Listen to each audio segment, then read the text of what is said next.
rematch in the AFC, as it'll be the Jacksonville Jaguars taking on the Denver Broncos.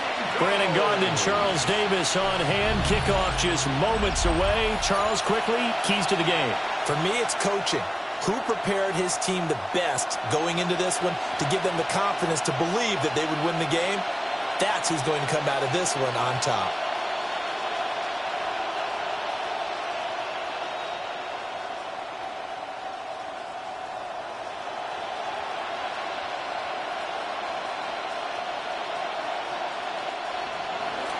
And off we go from Denver.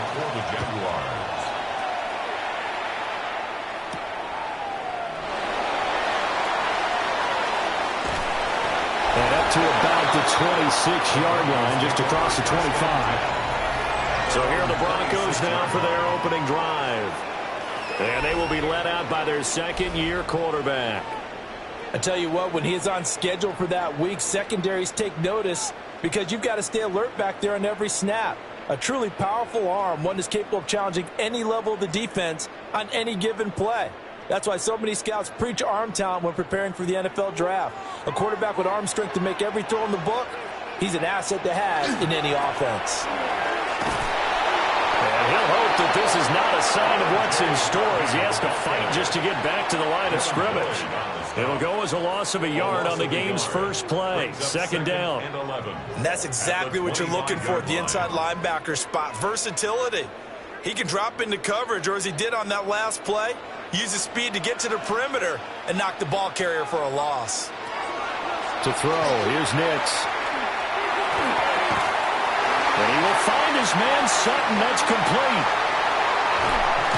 And they will finally catch him, but not before he gets it to the 11. A huge play there for Denver. 64 yards. I guess we got a good idea about what the game plan is for attacking this secondary. No beating around the bush with this crew. His first throw of the game is a deep shot, and it connects. That's a tendency breaker right there because normally you build up to the big shot, but not in this case. And he'll find his way down inside the 10 to the 9-yard line. 2 yards that time, a stark contrast from the big chunk on the previous play. Sometimes you're aligned perfectly and the play comes to you, and sometimes you got to cover some ground to go make the play, as we just saw there. We saw a great example of perseverance right there on that play. Got to be careful. They might want to throw one over his head as this game progresses. And he's able to get it down to the 2-yard line. Good work to pick up 7 yards there. That gets him into a 3rd-and-1 situation. Some good strong running right there. Some power and some explosiveness just about got him into the end zone. 3rd down and 1. Again,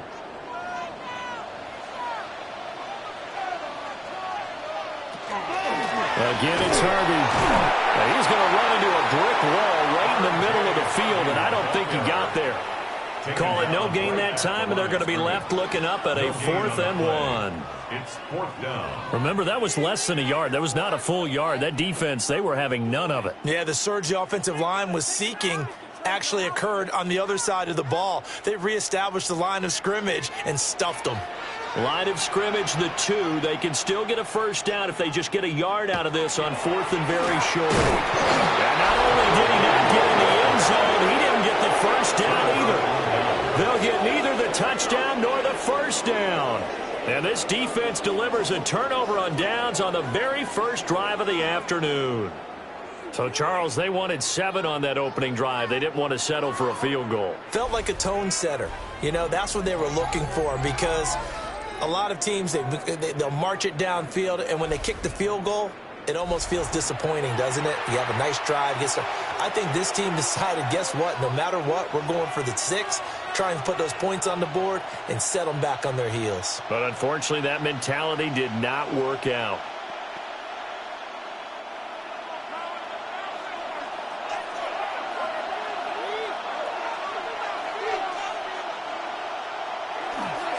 Now ETN to start the drive.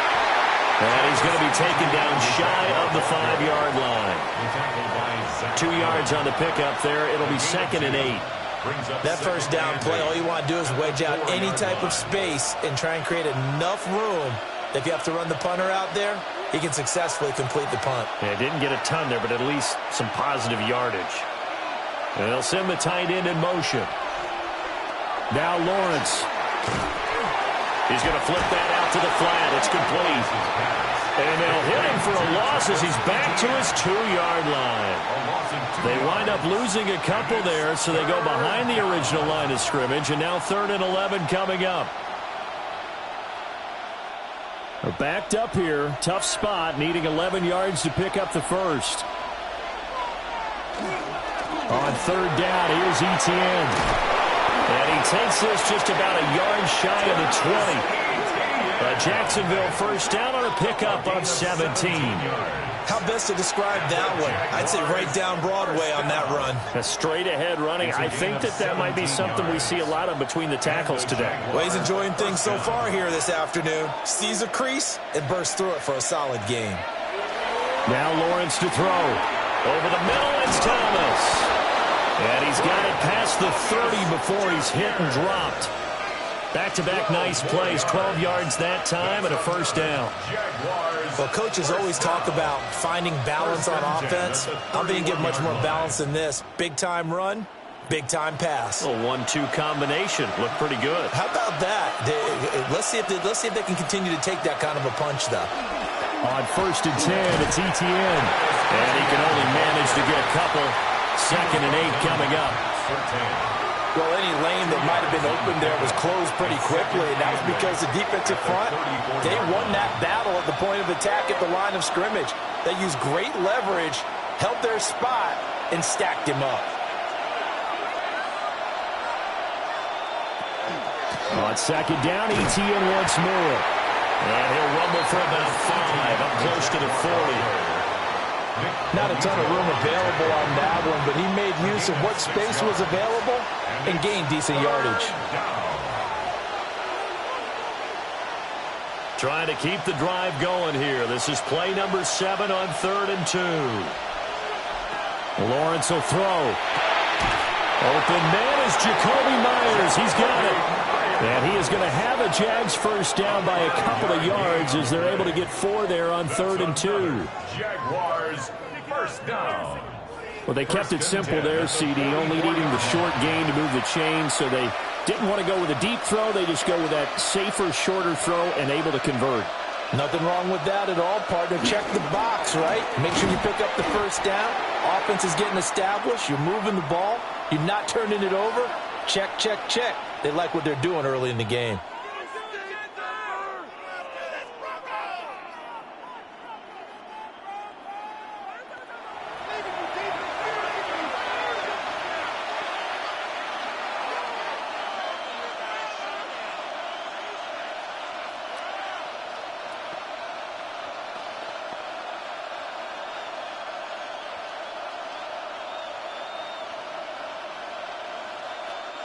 Officially nothing on that last run. They'll try again 2nd and 10. Now Lawrence. Oh, that is incomplete. He did an okay job of absorbing the hit, just couldn't secure the football through the catch. And he was right there on the spot and forced the incompletion. That's something defenders work on all the time. If you're there, make the contact, but continue to work your way through the receiver so that he can't possess the football and turn it into a catch. Lawrence. He'll try and do this himself. And oh, he's just going to be short here, barely. Maybe by a half a foot. It'll be 4th and inches. That was a good effort there, trying to do it on his own, but as a defender, you're in a tough spot because you have coverage responsibilities behind you, and if you take off too quick to try and get him down, he might loft it over your head. So better to track with your man defensively than try to go up and make a stop on the quarterback. Exactly right. What you're hoping is that your guys in the front 7 can get him down. A Cook now on to punt as he gets this one away. And well done here. That one will kick out of bounds at about the 8-yard line. So now the second drive offensively coming up for the Denver Broncos. And last time they had it 4th and goal, rolled the dice, didn't get it. Now they've got to put that behind them, try to put together another drive. A simple tip of the cap, a nod of the head to the defense. Congratulations, you got us last time. But you didn't hold us the whole time. We got down to position where we were able to be in position to score. Let's go ahead and attack again. Continue to have that kind of confidence, not worry about the one play that didn't allow them to get into the end zone. And this time they'll be trying to get it into the end zone. We'll see what they do. Well, he certainly thought he had a window to push that ball downfield, but as soon as he released the throw, the corner was there to slam that window shut. After the incomplete pass, here now is 2nd and 10. Throwing Nix. That's caught by his tight end, Evan Ingram. And able to get it across the 20 before they get to him. His first catch, good for 14 there and a first down. And they were backed up to start the drive, but not anymore. Now, that's the play call that the offensive coordinator had in his head. You saw the end result. He wanted to go ahead and push the ball downfield, and that's what they did. And they wound up with good yardage there to get things rolling. It'll go as a gain of 4. And that will bring up 2nd down. 4 yards on the pickup. 2nd and 6 at the 26-yard line.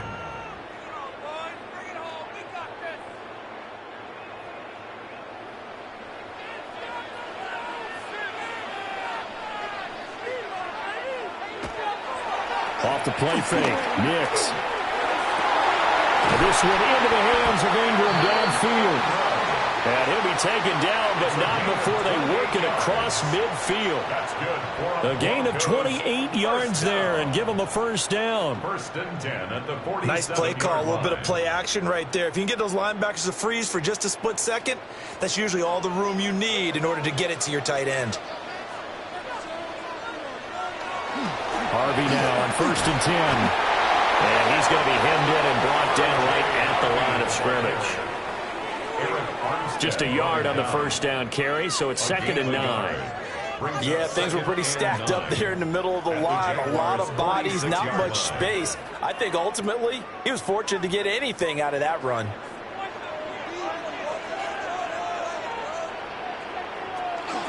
Once more with Harvey. And he is met in his tracks behind the line of scrimmage.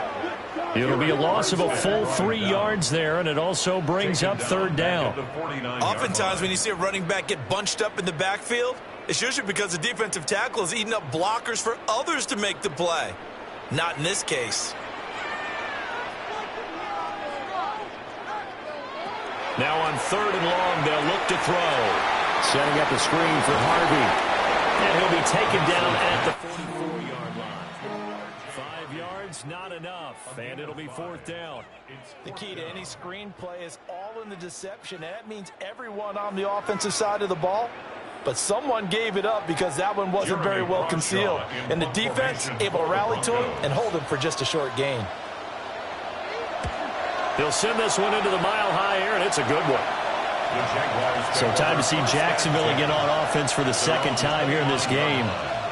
The crowd may be losing just a little bit of the edge after back-to-back punts. They want some big plays. They want to see some offense. They want to see somebody break away, whether it's through the air or on the ground. Now it'll be interesting to see where the patience is on both sides. Each head coach, can you hang in there and not try and force something that could put your team in some jeopardy?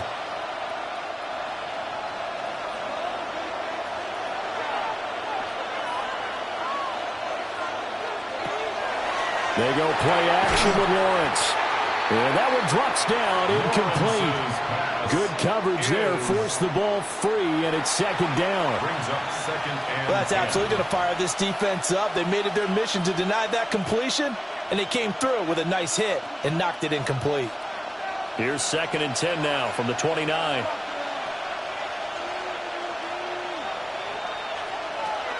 On play action, Lawrence. 2 yards the loss, and now 3rd and 12. To Parker, Washington. He's taken out of bounds behind the line of scrimmage.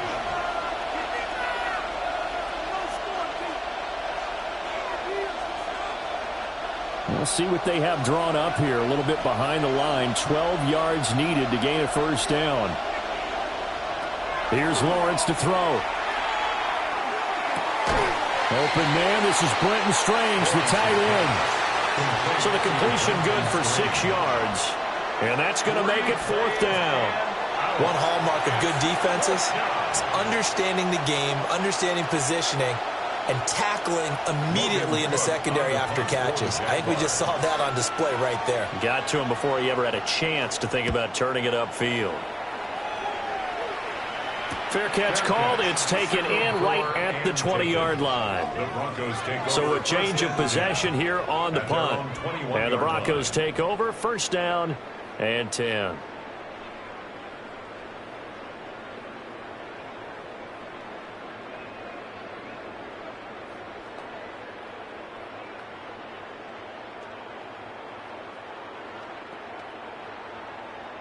Looking to put a drive together.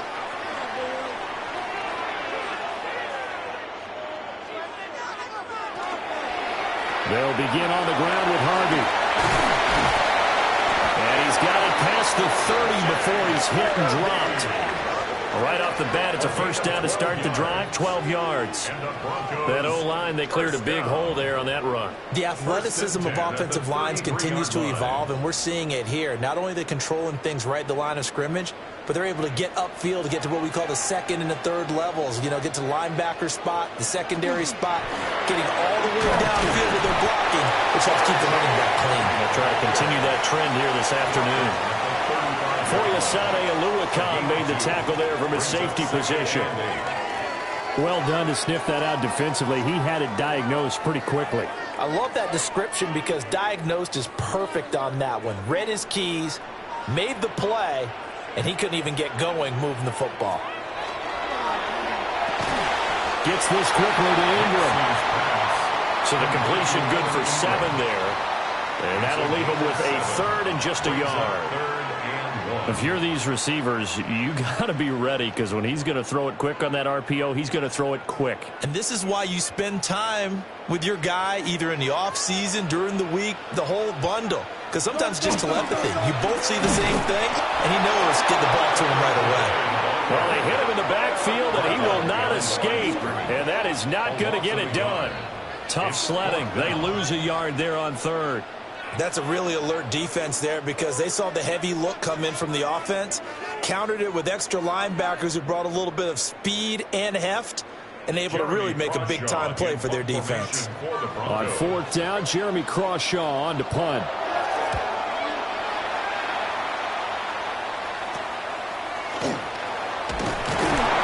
A 39-yard punt, a return of 5. And the Jaguars go on offense, 1st down and 10. And out now comes Jacksonville as they get ready to go. We've seen both of these offenses still sort of in that figuring things out phase, but I suspect some action on the scoreboard soon as they start out here 1st and 10.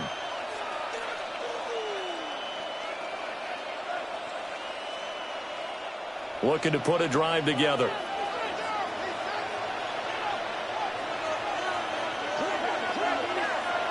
Looking to throw, Lawrence.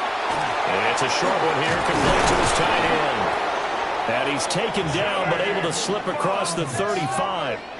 1st down yardage on the first play of the drive. Give him 14. For a Jaguars 1st down. But when you hit him on the move like that, and he's able to get into open field with a full head of steam, oh, boy, it's going to be tough to get him down. Yeah, there was a big window. They're lucky they did get him down.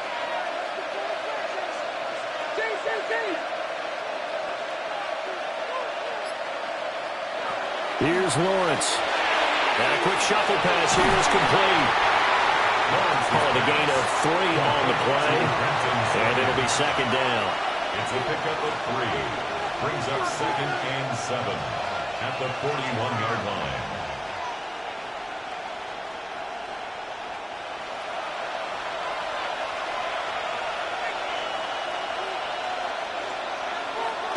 Looking to throw. Lawrence. And that is incomplete. A lot of force bearing down on him there. He could not hang on. It's 3rd down. I think that's how this defense is going to need to play these tight ends. Again, get right up on them and stay physical. And that paid off on that play, helping force that incompletion. They head to the line facing a 3rd and 7 following the incompletion on 2nd down. Throwing again here. It's Lawrence. That's complete to Parker Washington.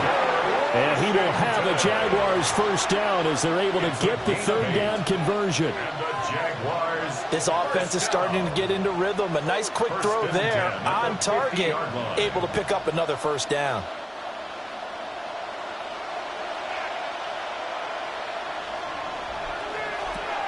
Play action. It's Lawrence. He'll air it out deep for Thomas. And he will get this into the end zone for a Jaguar touchdown. Brian Thomas, 50 yards. And the Jaguars are on the board first here this afternoon. Charles, there aren't really any slow receivers, but there's fast and then really fast. He's really fast, and he showed off the afterburners there. And that he is, because when he took off, I was thinking there's no chance that he can actually reach him with that pass. Yet he did, and he's still sprinting. And just think about what that does for everyone else on his team, because his ability to stretch a field opens things up for the rest of the receivers on the team.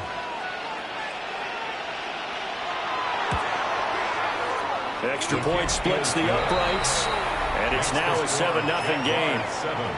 Broncos nothing. That time, 75-yard drive, 5 plays. And it results in a touchdown for Jacksonville.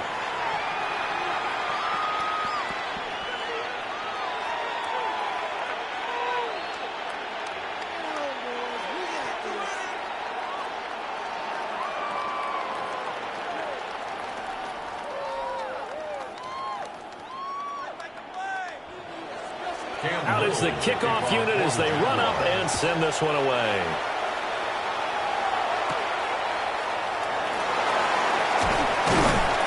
And he'll be stopped up at the 25.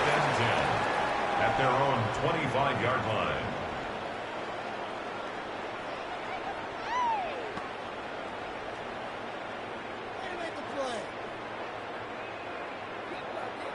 Try to get one more in here before the quarter breaks.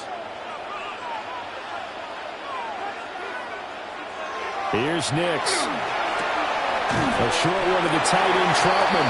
And he will be out of bounds here on what will turn out to be the final play of this first quarter. After one, 7-0 on EA Sports.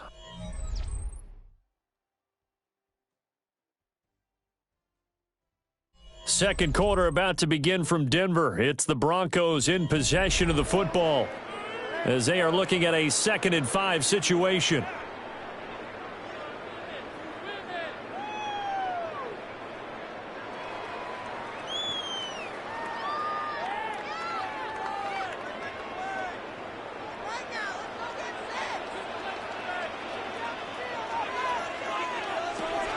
Nix going to give to Harvey. And he'll be upended at the 33 following a gain of 3. And guess what? It brings up third down. I do know from experience that when you slow down someone's running game, you're now doing the dictating on defense. And guess what? Now you're getting ready to tee off on their quarterback because they have to throw it all the time. But you still have to be alert for the draws and other plays of that nature to make sure you don't get hurt. To throw is Nix. He's going to loft this one deep left sideline. And that will be incomplete. Well, they weren't scared to let it fly, but it falls to the ground and brings up 4th down. That's a really good job in execution. They avoided the flag downfield and avoided giving up yardage for free. Really good coverage. Here's Jeremy Crawshaw now as he's on to punt for Denver. He's been a busy man here in this first half as he gets it away. It's taken to the 26. Great blocking, nearly sprung him there. 28-yard return. And the Jags will have great field position to start this drive as they take over on the short side of the field.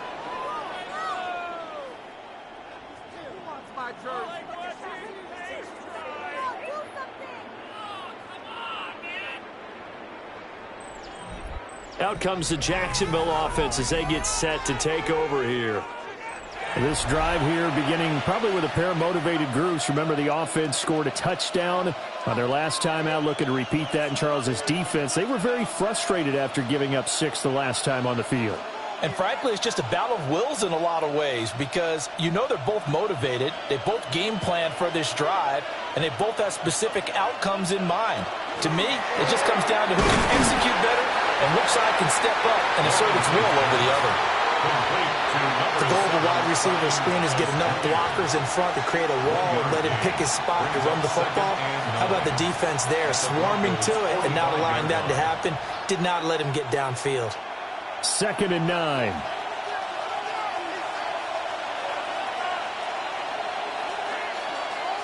Back to throw.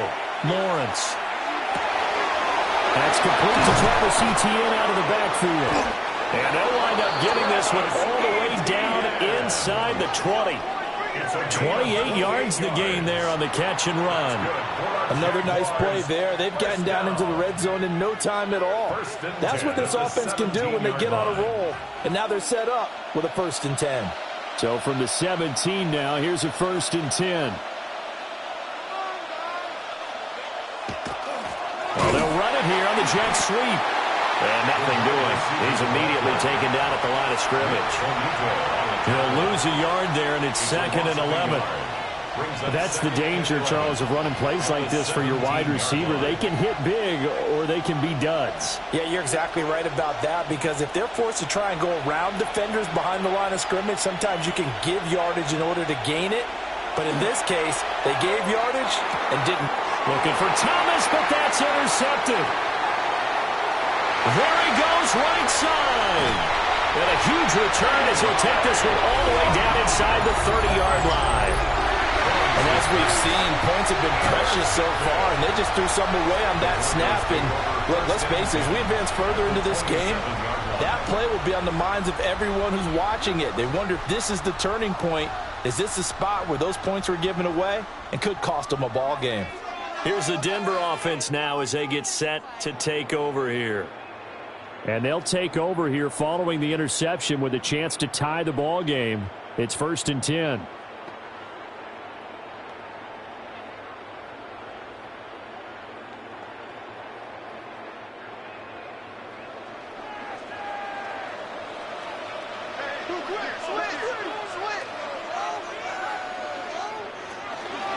Up the middle, it's Harvey.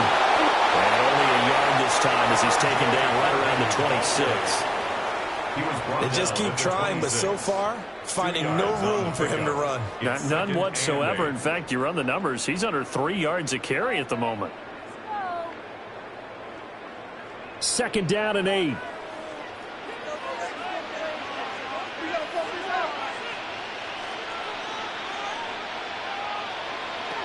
Working out of the gun is Nix. Quickly into the hands of Mims. And he'll take it into the end zone for a Denver score. Marvin Mims, 25 yards for the touchdown. And the Broncos are an extra point away now from tying this ball game. And a nice job by him to catch the slant and then navigate and break free. And receivers love slant routes because it gets the ball in their hands so quickly and oftentimes on the move. When they're on the move like that, then they get to use their best asset, which is usually their speed. And their speed sometimes, like this instance, can take them into the end zone. Will Lutz on for the point after.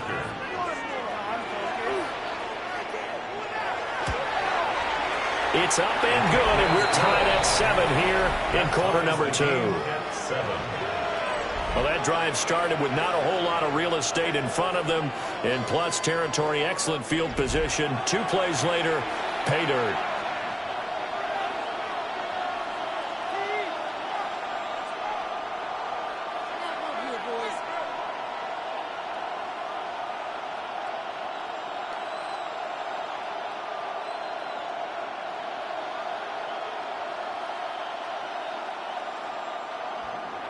So all even at 7 now as they kick it away.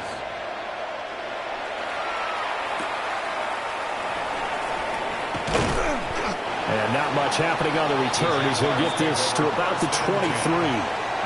Here comes the Jaguars offense as they get set here. They had the interception last drive, led to the tying touchdown. So 7-7 the score as they begin 1st and 10.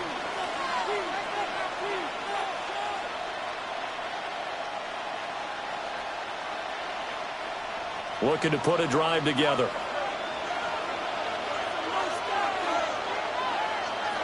Trying to shake off the interception. He'll look to throw. Quick throw there is incomplete. That was well defended. They clamped down on every available receiver. Just got to give the win to the defense on that snap.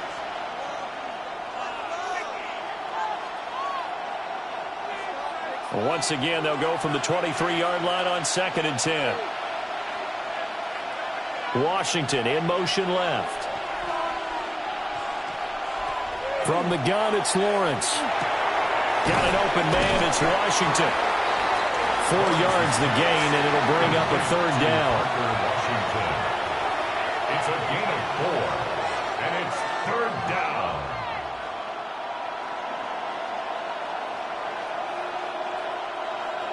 They are in need of 6 yards here if they hope to move the chains. From the shotgun, Lawrence. And this pass broken up. And the contact well timed there, and now 4th down. Oh, I thought he had that one, and that was nearly a big 3rd down conversion to give this drive some life. Instead, they're on the spot and help separate the receiver from the ball. On 4th down, on is Logan Cook to punt.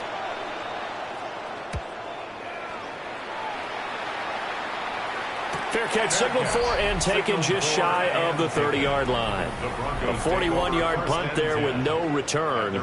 And they will take over 1st and 10. Denver's offense now set to go. And they'll just simply be looking to build off the confidence of the last time out where they scored a touchdown. And confidence is powerful, isn't it? When you've scored once, you feel like you can go back out there and get it done again. Doesn't matter what the defense throws at them. They feel like they're in a groove right now, and they want to get out there and show it. Yeah, hoping to stay in that groove here this go-around. On the ground, it's Harvey to start the drive. And he's going to take this ahead for right around 3 yards, but no more than that. 2nd down. Well, at the end of all that hitting and hollering, it was a 4-yard run, so the offense is going to go back to huddle and feel pretty good about themselves. Defensively, you have to feel okay because you didn't let it turn into a bigger run, but the goal, shut it down for 2 yards or less. That's when you start to feel good about yourselves. Out of the gun, they go with Harvey. And he'll push ahead for about 3 to the 36. That's a gain of 3. Brings up 3rd and 3. This offense so far on 3rd down, not good. 0 for 4 thus far. This time it's 3rd and 3. Work in the middle of the field, and he's got a man complete. And he will have a Broncos 1st down as they're able to get the 3rd down conversion. That's good for a Broncos 1st down. Would it be safe to say that as precise as routes are supposed to be run in the NFL, maybe they're not quite as precise in college ball? That's accurate, yeah. And I think we saw a college route in the NFL there. Just find the soft spot, find the dead zone, and find the 1st down. And that's what he just did. And he's going to take this across midfield into Jacksonville territory. 41 yards rushing for him now in the ball game. Good yardage there on 1st down. Exactly what you want. Get yourself set up to keep making 1st downs, keep the clock running. And if they're smart, you're starting to milk the clock. No hurry before you run your 2nd down play. They run straight ahead with Harvey. And he'll get it down on the play to the 37. 9 yards the pickup there, and it's a 1st down. Well, if they continue to run the football this strong, right up the middle, I don't know if they can wait till halftime to make adjustments. They better find a way to get it done series to series. I don't know if they need to sub some guys out, bring in extra people, maybe change what they're doing on the defensive side of the ball. But right now, they're running the ball very well, right at them and right up the middle. And he's going to get this inside the 30. A 10-yard pickup, and it's enough for a Broncos 1st down. 1st down. 1st and 10 at the 27-yard line.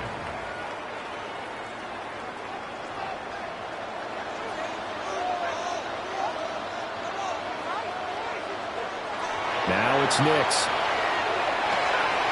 Over the middle, complete. That's Franklin. And he's brought down, but not before a gain of 13, down to the 13.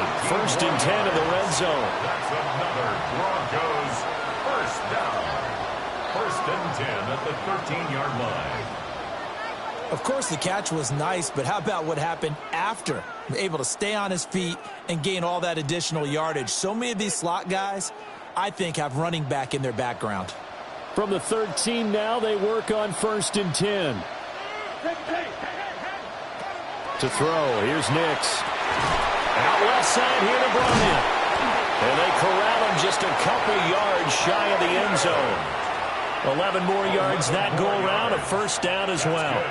Just picking up yardage in bunches here these last few plays. They have moved right down the field, and just like that, they're going to be set up with a first and goal.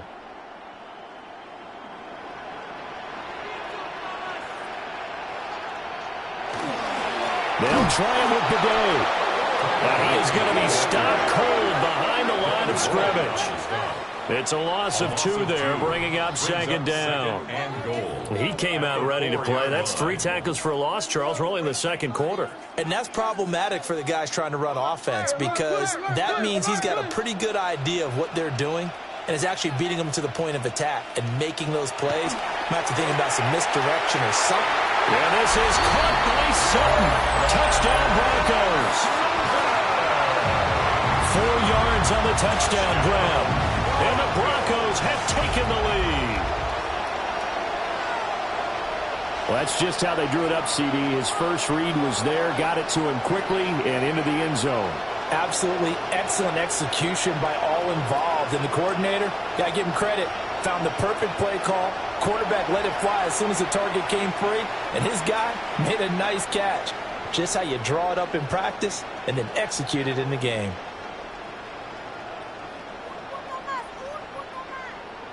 Lutz will look to add the extra point.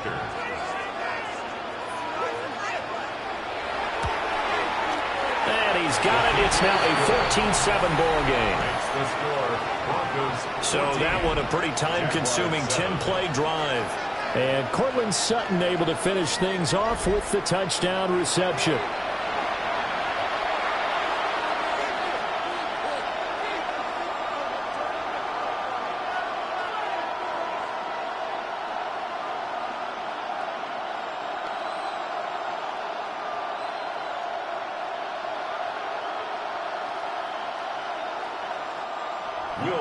After the touchdown, Lutz to kick it off.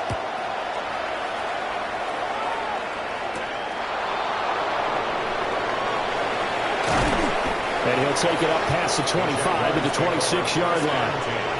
And out now comes Jacksonville as they get ready to go.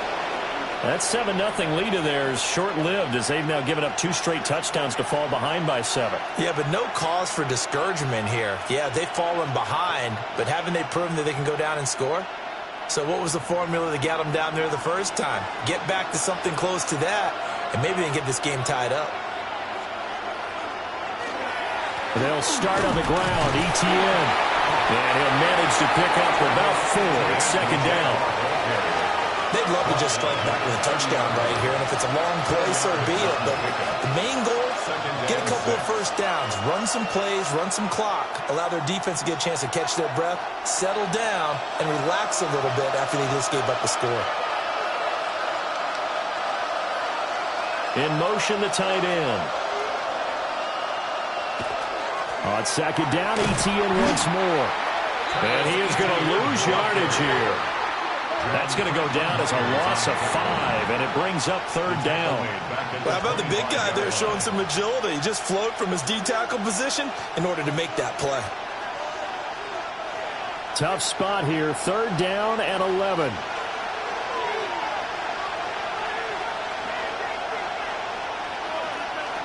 Lawrence will throw. No, fumble. It's out. It's loose. Offensively lucky they're able to keep the football, but now fourth down, so they'll have to boot it away. I do think, though, they're going to look at this as a positive. 1, they recovered the fumble, so they retained possession. But 2, being able to punt it, changes field position for them. Imagine if that turnover takes place there. Now your defense has to go onto the field and try and hold. Instead, they get a little breathing room. Here's Logan Cook now to punt this one away.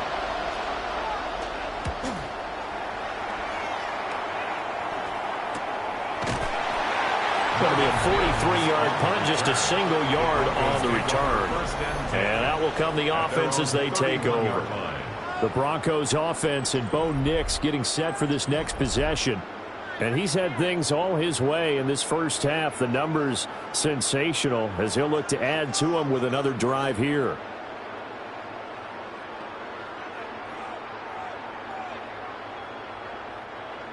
The Broncos onto the field, ready to start their next drive. And their last two drives both ending in touchdowns. It's got them this 14-7 lead. And it looks to me, and I think you're probably seeing the exact same thing, they're in an ideal spot now to create some separation. The way that they're functioning on offense now, they can create a pretty good gap. Allows their defense to play with a little more verve and confidence. That big article in the paper this morning about them stringing possessions together for consecutive touchdowns. Well, right here they're trying to make it 3 in a row. An incomplete pass on first down. That leads to a 2nd and 10. Nix to the air. Finds his tight end Ingram. And he is going to lose yardage here. 2 yards the loss, and now 3rd and 12. Heck of a play there to get to him quickly and get him down for a loss. I think they did a really nice job getting ready for this game, scouting, watching film, and understanding defensively what the play design was. Throwing Nix. And the Jags get to him as down he goes. It was Eric Armstead fighting his way through that time to record the sack. In every game we talk about what are going to be the keys as we go into it. Maybe that's a key for their defense today. Pressure the quarterback and make sure you play a good zone defense behind them, and they get their first sack of the contest.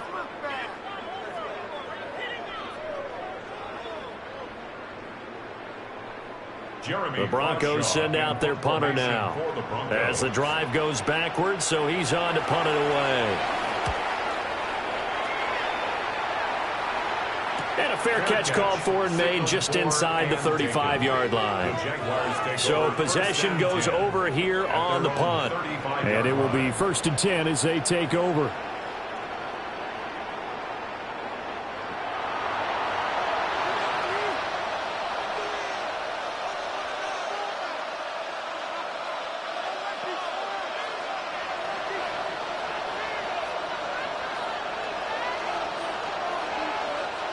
Very good starting field position for the Jaguars offense as they come up 1st and 10 at their 35-yard line. A quick throw complete to Washington. That's good. The completion there for 7 yards. And that's going to bring up 2nd down. Brings up 2nd and 3 at the 42-yard line.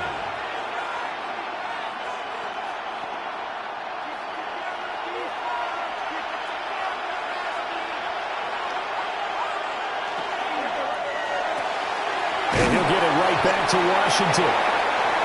Catch number 4 for him on the afternoon, and it'll give him a 1st down.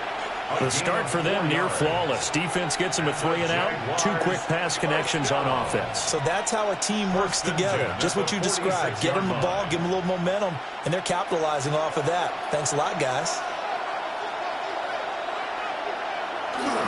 ETN up the middle. And he's got it across midfield and into Denver territory. It's a 6-yard gain on the ground, and that'll make it 2nd and 4. I think we can safely say that those types of plays are the backbone of this offense. We know not every run's going to be a big hitter, but you know they'll take that type of result on each and every attempt. This 2nd and 4. Now Lawrence.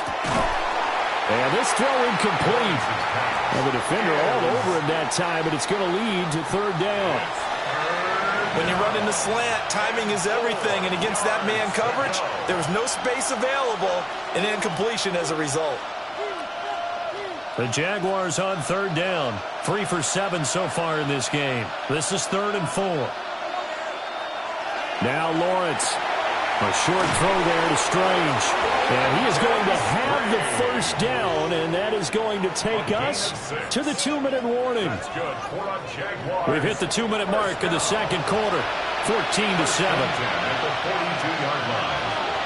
Lawrence. They'll get this out to the flat for ETN.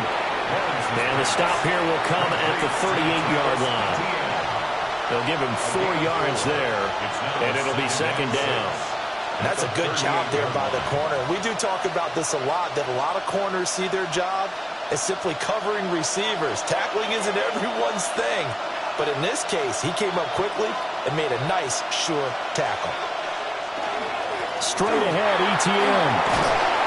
And that one opened up for him well as he'll take this down to the 26-yard line. 44 yards on the ground for him now on 9 carries. They had 3 tight ends in on that set, and they were really good at blocking for their running back. And give them a lot of credit because in football nowadays, tight ends coming out of college often don't block very often. These guys have really developed into superior blockers, and that's why they use them in this formation so often. So no gain on the play, and that'll bring up second down.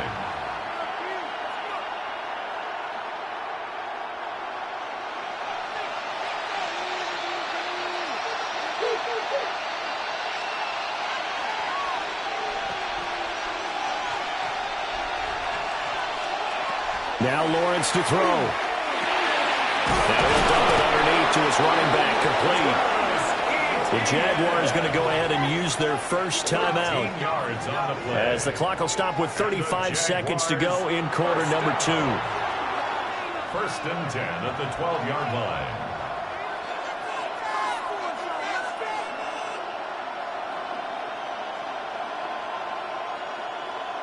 From down at the 12, it's 1st and 10. Here's Lawrence to throw. Screenplay, here's ETN. This carry brought to an end at the 8. Good stick skills, but not much room to operate. Now the Jags will use the second of their timeouts. So as they talk it over, we step aside.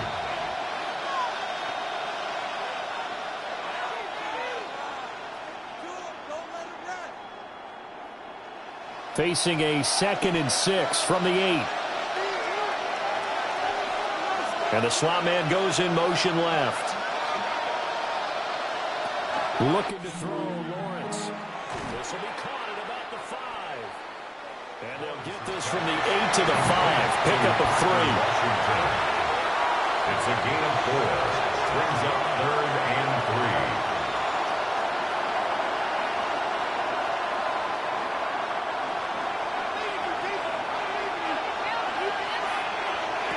Final play of the half. It's Lawrence. To the end zone, but it's incomplete. And based on my math, they've only converted 1 time thus far in this game, so you can see the frustration starting to come out a little bit. 3rd downs, they've been a problem for them all game. They've got to start becoming solutions. So with 1 second left in the half, on is the field goal unit. From the left hash, should be a fairly easy one here. And his kick is right there. It's good, and that will do it for this first half.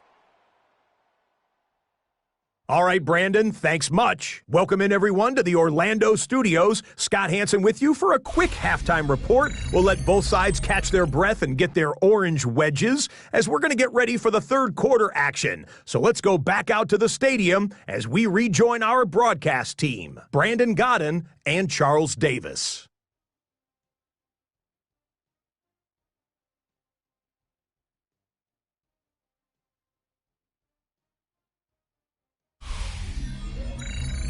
Okay, Scott, thanks a bunch. And we'll see which team's adjustments are going to pay dividends here as we are just about ready for the start of the second half.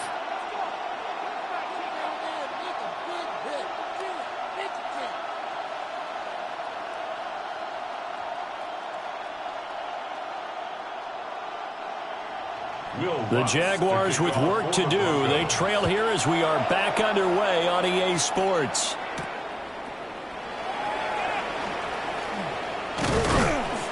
And a decent return out to the 27-yard line. Out come the Jaguars now as they'll go on offense first here in this third quarter. This offense, Charles, had a strong first half throwing the football, at least in terms of yardage, but that hasn't translated so far on the scoreboard as they begin the third quarter here trailing and looking for a little momentum. Yeah, you're right about that because, let's face it, in the first half, most of their focus was in the passing game. And to their credit, resulted in a healthy amount of yardage. So I would think that at halftime, they're going to anticipate that defense loosening up a little bit to try and cover the passing lanes. They've got to get the running game going, and there should be some gaps to run through now. Just a yard on the pickup there, and it'll bring up a 2nd and 9. Oh, there's plenty of traffic waiting for him up the middle. But give him credit, he tried barreling through anyway. They're fortunate to get a yard out of that one. Ball on the 28-yard line. Here's a 2nd and 9. Here's Lawrence. A short throw there to Strange. And they get him down, but not before he takes it across the 40-yard line. Well, hang on here a second. Looks like a Jaguar in some obvious discomfort from that last play. We'll step aside and get a report when we come back to Denver.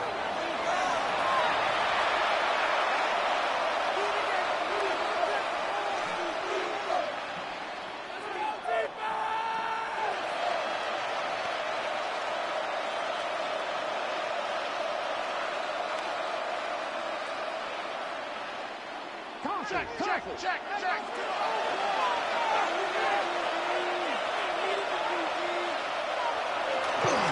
They'll run. This is Bashal Tootin. And a good run here as he'll rumble all the way down to the 40-yard line.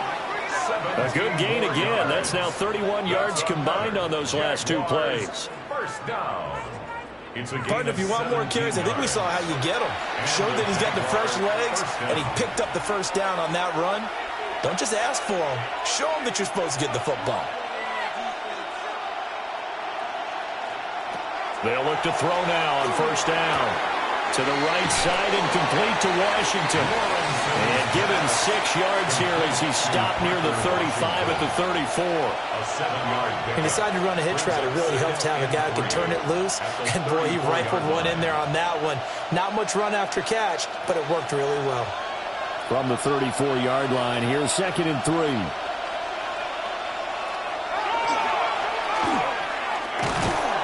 Trying to find a lane, but instead he'll get back to the line of scrimmage. And no more.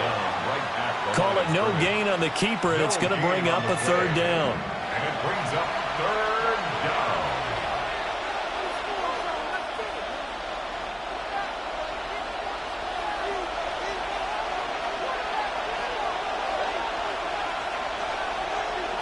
Out of the gun, it's Lawrence. That is caught. And he is going to have a Jags first down by about 3 yards or so as they wind up getting 7 there on 3rd and 4. That's another Jaguars first down. 3rd and 4 is always a tough call. Maybe a little too long to run for it, but not too long to hit him on the quick slant. And that was well executed. Found the window and zipped it right in there. Here's a give to Etienne. 51 yards rushing for him now to this point.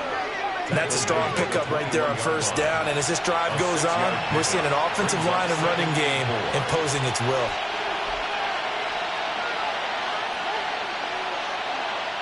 Here now, 2nd and 4.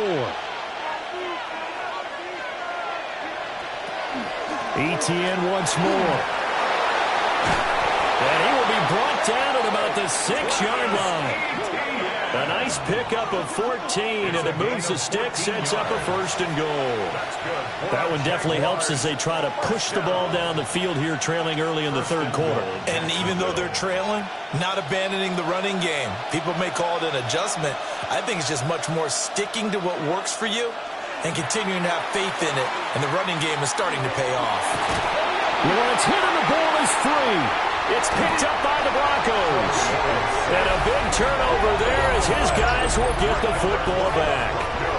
And just as they thought they might be able to take that across and get the lead, a big red zone turnover. I know that I am defense-centric, and I want to give them a whole lot of credit, but I just can't believe after that drive, in that position, ball security paramount, they turned the ball over. Terrible.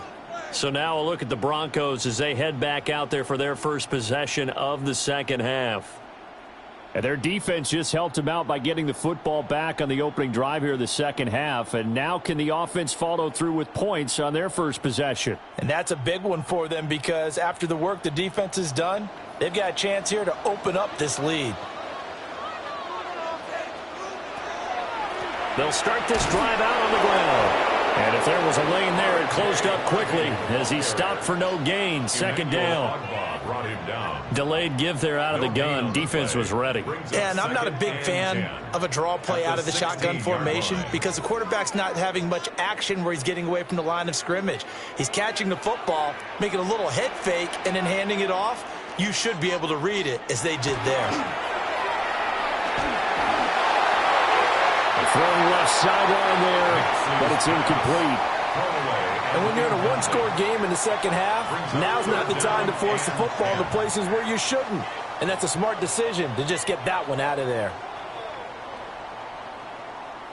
They had the incomplete pass on second down. Now they need a big play here, 3rd and 10. Here's Nix. They're going to find the open man. That's complete. And he will have a Broncos first down as they're able to get the 3rd down conversion.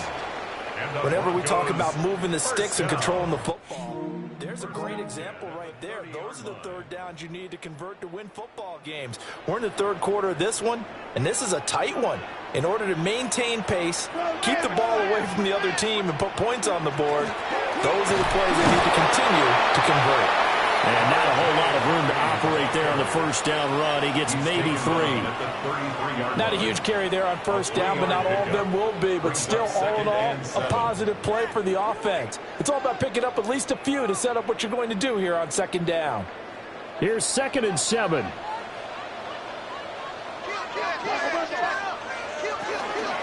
Again, it's Harvey. And he is swallowed up right at the line of scrimmage. They had 3 yards on first down, just 1 yard there. A 1-yard gain brings up 3rd and 6.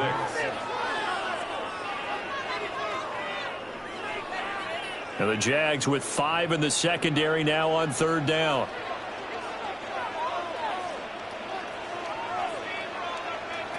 To throw is Nix. He's got his target. That's complete. And he's going to have another first down as the tackle's made at the Jaguars' 40. A gain of 26 on the 3rd down conversion. Broncos first down. 1st and 10 at the 40-yard line.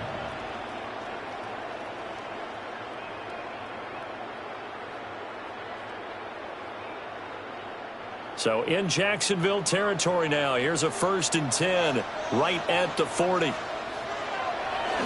On play action, here's Nix. They'll complete this to Ingram as tight end. And he'll get nothing out of that one. They'll wind up getting just a yard out of it. And it's 2nd down. Got to give credit where it's due. Really nice defense on that play. The pitch and catch was successful, but not any run after it. Here now, 2nd and 9 from the 39-yard line. On the give, it's Harvey. And he'll lose yardage here, back at the 41. Now it looks like we've got a Bronco that's banged up on the play. We'll step aside and get a report when we come back to Denver.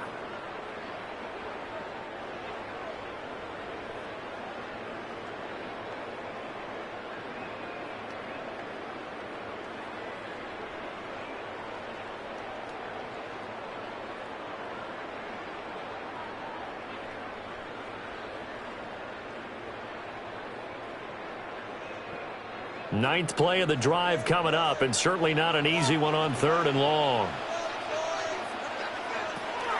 Operating from the gun, Nix.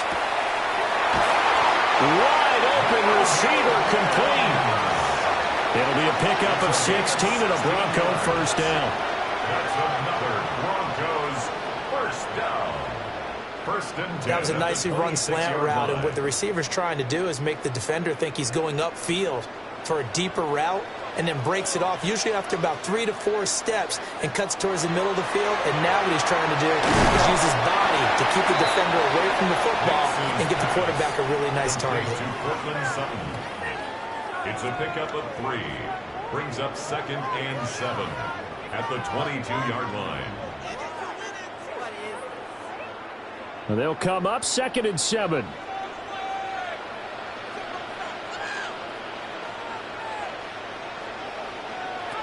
Operating from the gun, Nix.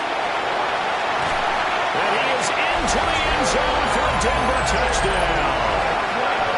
A 22-yard touchdown ground. And the Broncos are able to extend their lead. That seemed pretty ideal there for the offense, Charles. You take a little bit of time off the clock here in the third quarter, decent length drive, and you pad your lead as well at the end of it. And what it does is let you feel like you're in control of this game, even more so than a 2-touchdown lead, right? Because you have taken that time off, as you noted, which means they couldn't get you off the field. You ran your playbook the way you wanted to, and you gave your defense some rest. What a big-time drive in that situation. Lutz good on the extra point, and that makes it a 21-10 game. A pretty long drive that time, 11 plays all told. And it culminates in a touchdown by the Broncos.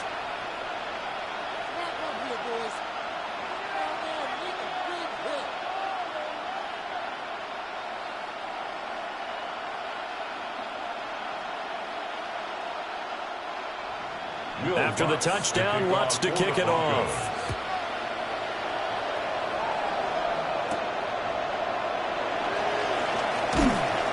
And he'll be tackled just shy of the 25. Out comes the Jacksonville offense as they get set to take over here. Last time out, remember, they fumbled the football. That led to the touchdown. And, Charles, they were in the red zone, so that's a backbreaker. They got to try to pick up the pieces here on this drive. Yeah, and I actually started to do the math here, so be patient with me. 12-point swing is the way I calculate it, because not only did they drop the ball in the red zone, they watched the opponent score a touchdown right after that. So their goal, have a drive here and try and get some of those points back. Going quickly here to Thomas. The gain of 5, and it's 2nd down. Well, it's time for them to be good teammates right here. And what I mean by that is possess the ball for a little while. Get at least 2 first downs. Give their defense a chance to settle down a little bit after they give up a touchdown. From the 28, it's 2nd and 5.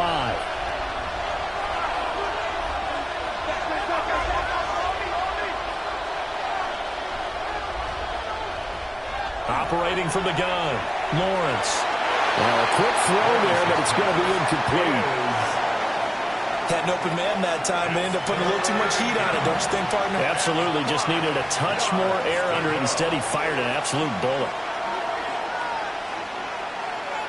These guys have punted 4 times already, and they're staring at a 5th, barring a conversion here on 3rd down. Looking to throw. Lawrence.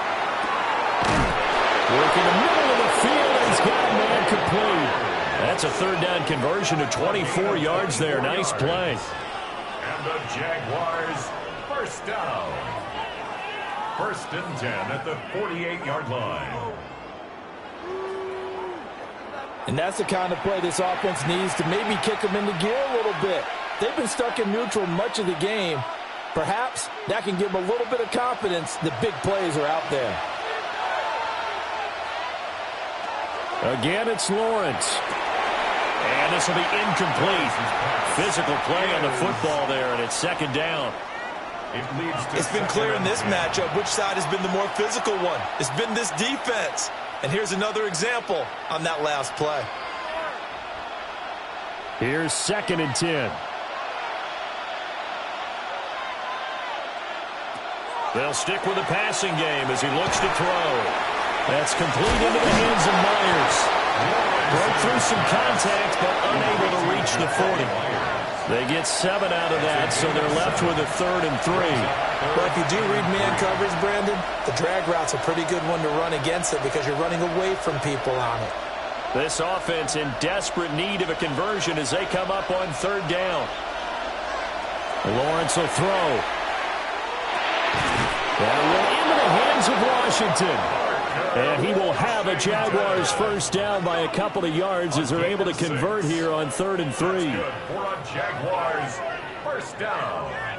As an unbiased observer, I think it would have been interesting to see what they would have done if they hadn't gotten the first down there.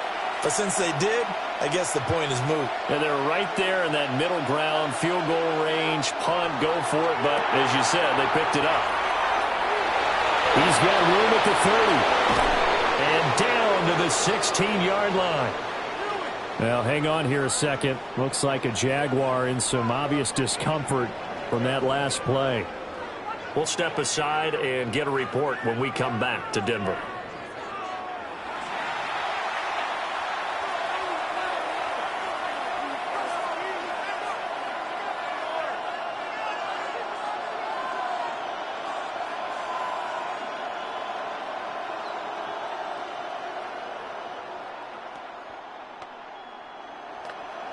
So the ball down to the 16 here for 1st and 10.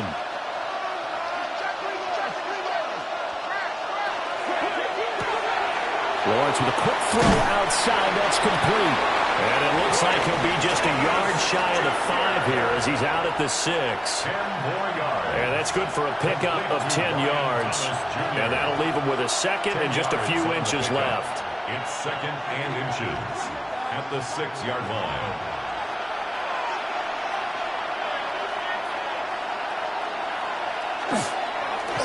Here's a give up the middle. And he will get this into the end zone for a Jaguar touchdown. Bashal Tootin, a 6-yard touchdown run. And the Jaguars are back within a score. Well, they move the ball down the field through the air, Charles, and then finally they get the running game involved, and it works to perfection. Touchdown. And, partner, I kept waiting for that running game to come into play, and they actually saved it until the very end. Touchdown goes on his stat sheet, but you and I both know, and he knows as well, his teammates airing it out made this a successful drive. Will line up for the 2-point conversion. And he's got it. So the try for 2 successful. And with it, they're back within a field goal. Jaguars 18.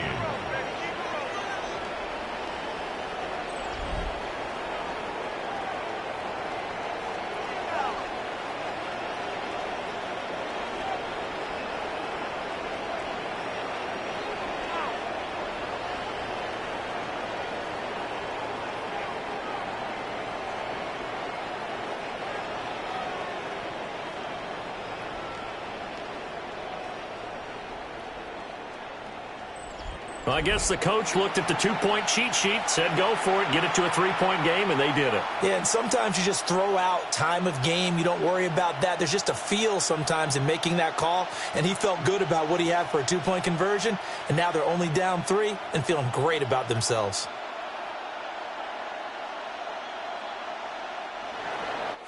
Set now to kick this one away, and off it goes.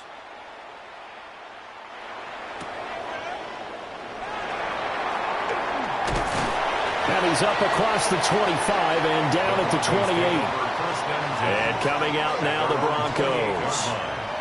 Still enjoying the lead here in the 3rd quarter, despite their defense giving up that last touchdown. Now they'll see if they can get the equalizer here on this drive.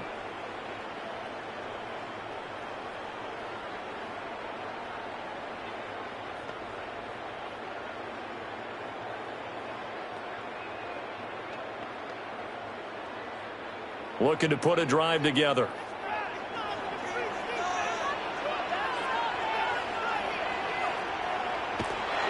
They'll go play action with Nix. Over the middle, he's got his tight end Ingram.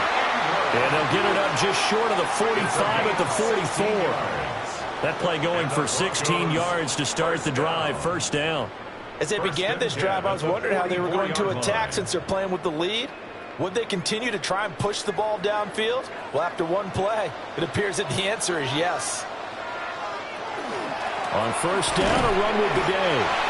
And a lane slowly materializing there as he'll get maybe a yard up to the 45. Well, they always talk about playing great team defense, and that was an excellent example right there. Everyone on assignment, no one in the wrong spot, everyone filling their gaps. Here's a 2nd and 8. to throw. Here's Nix. And this is going to be incomplete. I would describe the way that he's played today as mature. He's already moved on mentally from that incompletion, and he's more than ready to throw his next pass downfield. So the failure to connect on second down, that leaves him staring up here at a 3rd and 8. Nix to the air. Quickly into the hands of Mims. And he's going to have another first down as the tackle's made at the Jaguars' 38-yard line. 17 yards on the pickup there, and the drive will continue. And with that last play, he's now up over that 300-yard mark. And in today's NFL, it almost feels routine. And I hate that when you talk about a 300-yard passing game. To me, 300 yards still signifies excellence, and he's achieved that in this performance.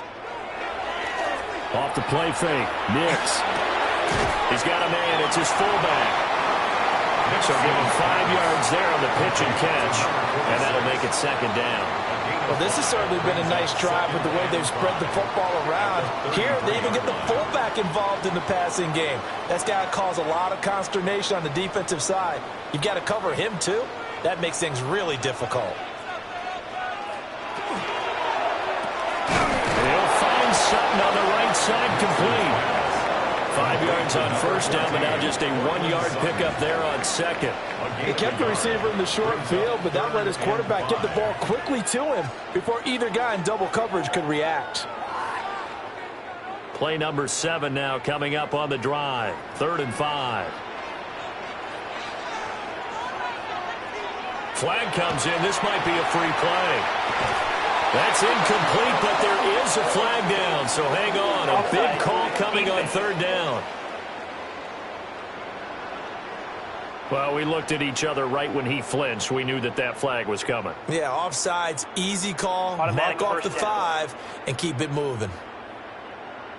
After the penalty, a fresh set of downs. It's 1st and 10. Off the play fake. Here's Nix. Completes it to Evan Ingram. And they will eventually get him down, but he's inside the 5 all the way to the 3. 25 yards that time. Love the play call that time. Love the design. You put 3 tight ends on the field. That screams jumbo set, running formation to a defense, right? No, they go play action, and defense gets confused for just a split second. And next thing you know, Tyler Bailey taking it in from 2 yards out. And the Broncos add 6 to their lead. Circle that drive because that might be one to remember. Well executed to give them a little cushion. Well, let's take it into the boxing ring. You talk about them commanding it, keeping the fight where they wanted to, whether it was in the center of the ring or putting them on the ropes because it was jab, jab, jab. And finally, the haymaker to put that drive away.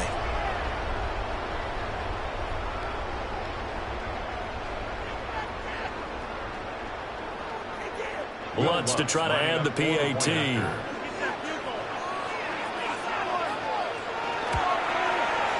And his guys will take a 10-point lead. So that drive in total 8 plays. And it ends with a 3-yard scoring run.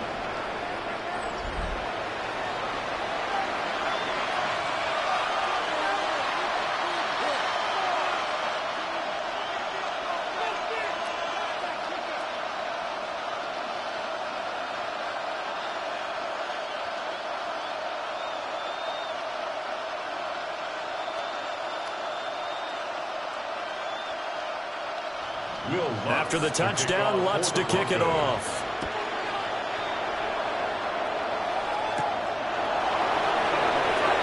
Stiff-armed him. And able to get this out to the 25. The Jaguars offense and Travis Etienne set to take over once again. And you look at his numbers as a pass catcher in this one. They've lined him up in different spots, shifted him around, and made him a real weapon in the passing game.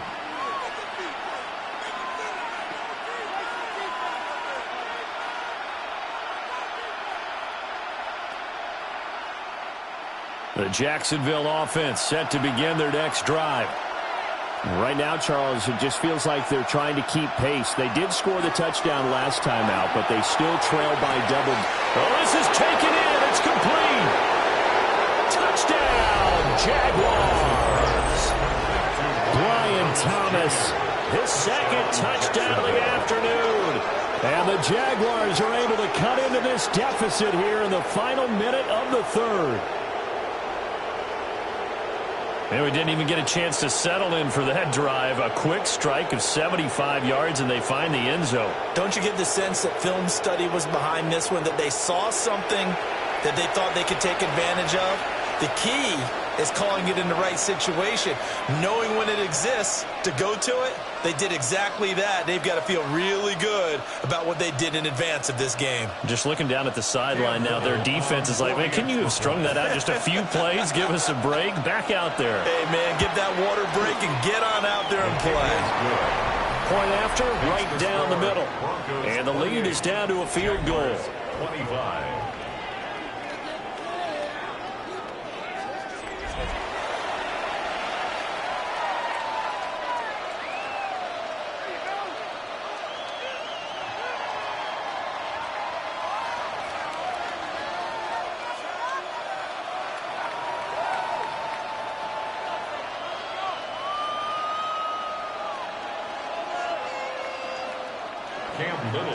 So just a 3-point game now as they send this one away.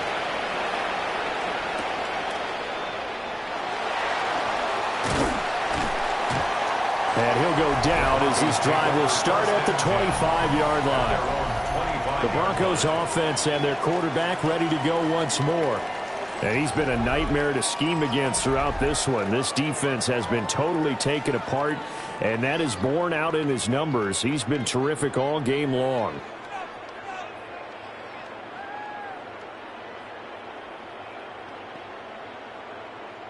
Denver offense at the line, ready to go. Their lead down to a field goal now as they start with a 1st and 10. Shedding the tackle. It's a 6-yard pickup, and it gets them to 2nd and 4. An opportunity to get a drive started here at the end of the third quarter. What you're trying to do is break the game down a little bit. Don't let your guys see too deep into the game, into the future, and say, oh, we got to get here. No, right here, right in front of them, melt the clock down, get to the fourth quarter, try and keep going. And try to keep that lead. Exactly. Now it's Nix. He completes this to Sutton. And they get him down, but not before he takes it across the 40-yard line. And the Broncos. So both offenses come to life here in this third quarter as this is shaping up for a good finish. This is the National Football League on EA Sports.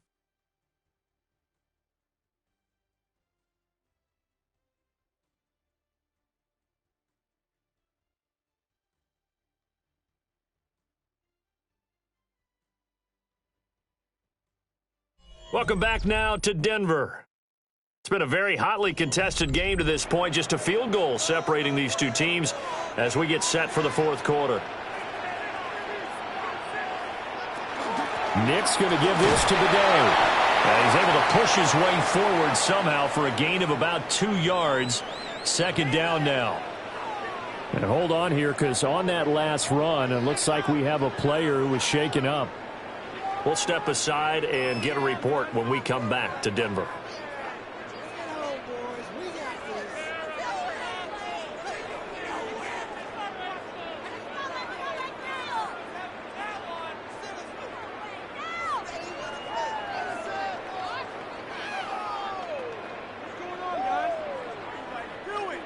From the 44-yard line, here's a 2nd and 8. Our first carry now for Jaleel McLaughlin. And he's going to take this across midfield into Jacksonville territory. Good work to pick up 7 yards there. That gets him into a 3rd and 1 situation.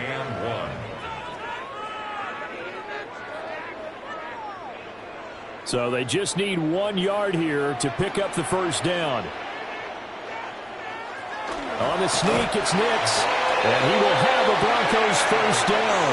At least it would appear that way. He didn't get it by much, but yes, they do get the conversion on 3rd and 1. And when all you want to do is keep your drive going, quarterback sneak's a great call, isn't it? Pick it up, get a new set of downs. And on third down, usually you'd think fourth down quarterback sneak. There, though, it worked on third. And he'll get this down only to about the 46. Only a yard on the keeper, and it'll be second down. That was a really nice play, able to stack that one up. When they get back in the huddle, he's got to tell his guys up front, great job. They kept people off of him, allowed him to run free, and make the hit on the runner. Filled the gap nicely, kept him to just a 1-yard gain. Throwing Nix. Got a man open, it's Sutton. And he's going to have another first down as the tackle's made at the Jaguars' 28. 18 big yards on that one, and a Denver first. First and 10 at the 28-yard line. Tell you what, he's been able to put the ball in some tight spots all game long. That throw, no different. Yeah, a lot of people would call it a gutsy type of a throw. I think he looks at it as, I can do it, so it's not that big of a deal to me, and I'm going to keep firing. That's going to be caught.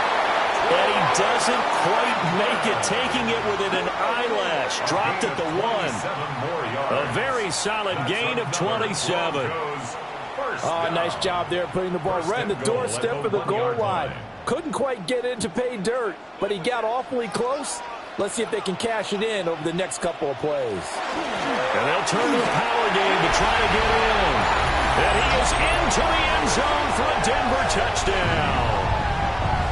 Adam Prentice punching it in from a yard away. And the Broncos are able to build on to their fourth-quarter lead.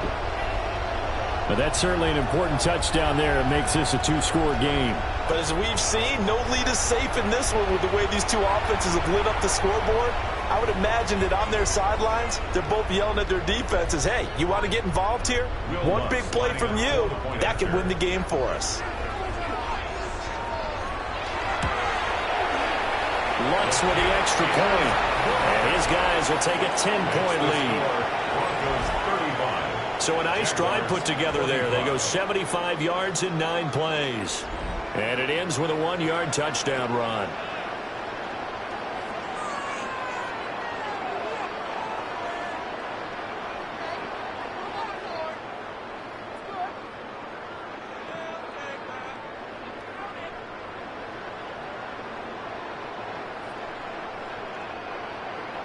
After the touchdown, Lutz to kick it off.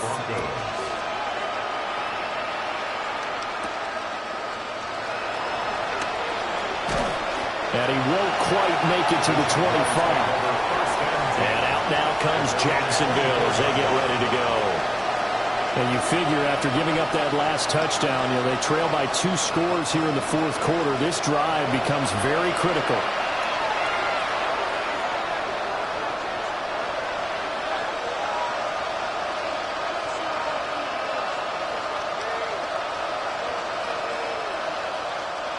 Lawrence bringing the Jaguars up, 1st and 10 at their own 24.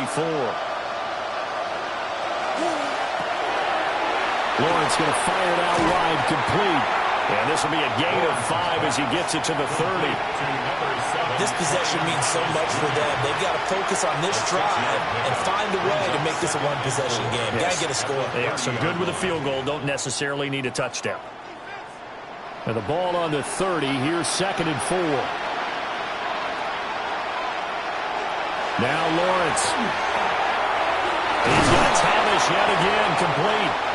And they get him down, but not before he takes it across the 40-yard line. He's been big. 2 touchdowns earlier. Now he's got a first down here.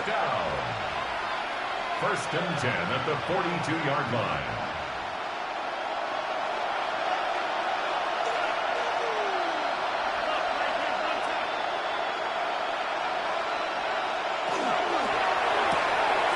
Got his man. It's the tight end Strange with it. And he'll work it across midfield inside the 45. Back-to-back nice gains. That one for 14 yards and another first. All right, this is the time of the game where they're down a couple of scores, and they've really got to get some yards in chunks, and they know the defense doesn't want to give those up, but they've got to find a way to take them anyway. Now the question is, can they string a few of those together? He throws and he hits the slant route to Thomas.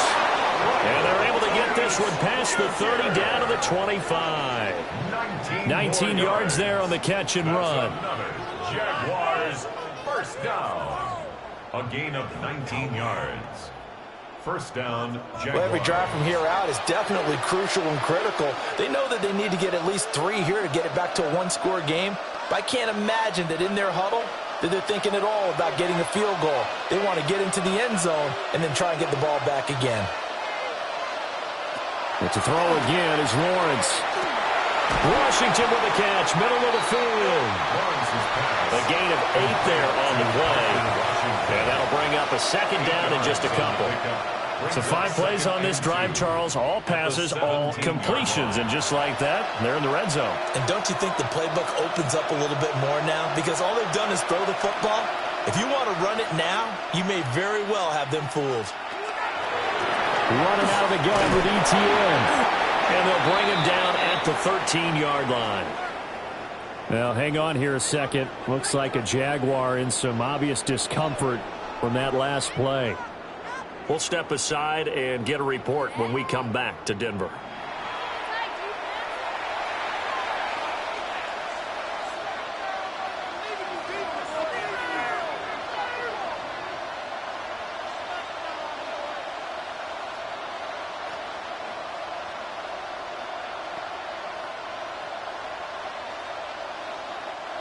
From the 13 now, they work on 1st and 10.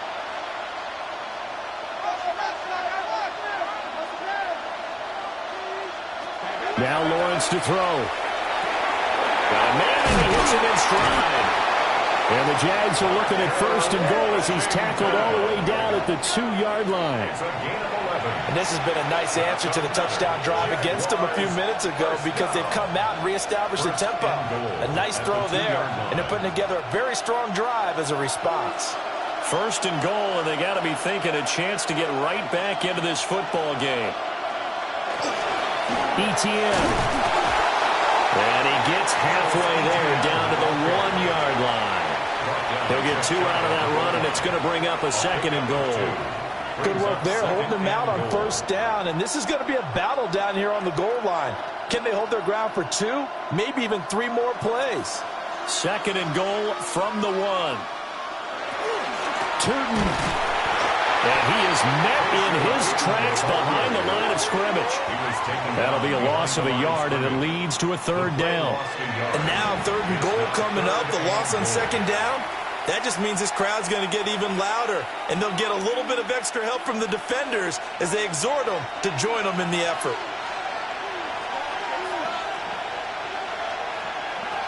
On 3rd and goal, Lawrence. They'll try and set up the screen to Turton. Touchdown! Bashir Turton. He scored on the ground and through the air. And the Jaguars have made it a 1-score game again here in the 4th. So how about that for an answer? They get the touchdown there, and it's back to a 1-score game here in the 4th. And that's what these guys have done all game long because they've scratched and slashed their way to stay in this game. And by now we should all realize they're not going away. Now the pressure again swings to their defense because they're going to need to find some way to get the ball back. Extra point attempt to follow here.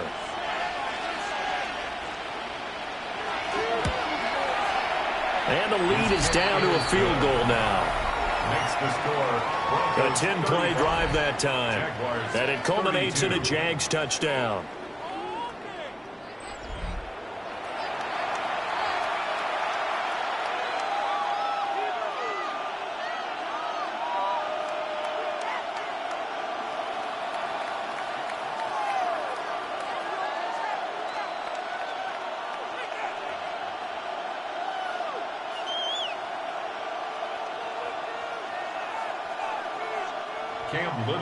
The kickoff unit is out on the field, and they will send this one away.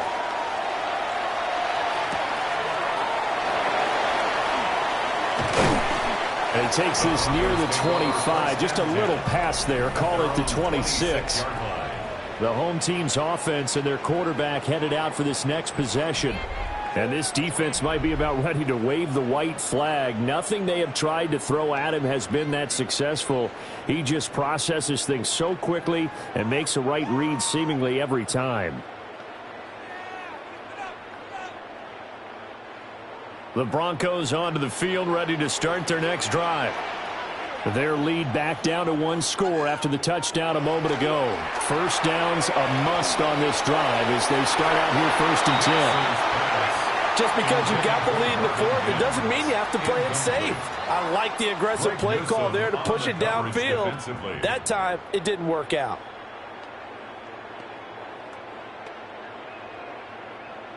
Second and 10.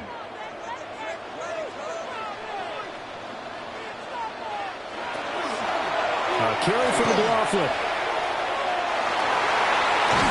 And he'll be taken down, but not before they reach the 50. Good yardage as he rumbles for 24 and a first. 4 yards. And the Broncos first down. 1st and 10 at the 50-yard line.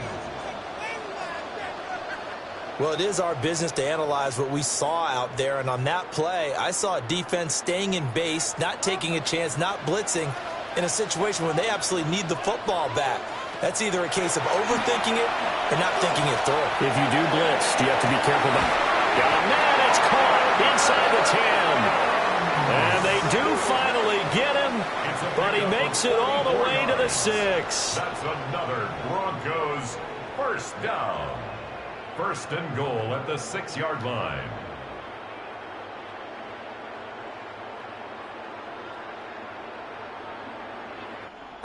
Well, this game has certainly had no shortage of offense. Both teams have been revved up from the start. And here's yet another big play. Boy, both defenses have just got to be dragging out there because they've been run ragged throughout. And that play going absolutely nowhere as he's belted before he could get out of the backfield. It's a loss of 4 on the first down play. The defense was ready for the run-pass option, diagnosed it perfectly. Not only did they stack him up at the point of attack, but he was met by a host of light-colored jerseys. Here's Nix. And it's caught. And he'll take it into the end zone for a Denver score. Cortland Sutton with his second touchdown of the afternoon as his guys are able to extend their lead. In order to lead in a game, you're going to get plenty of contributors, but that's his second touchdown catch of this game. He's one of the key guys in this one. And you better believe he'll be looking for the hat trick here as this one continues to go.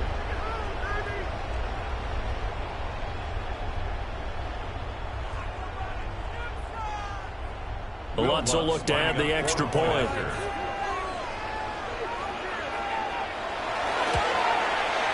And his guys will take a 10-point lead. The drive summary that time, 5 plays. And Cortland Sutton able to finish things off with the touchdown reception.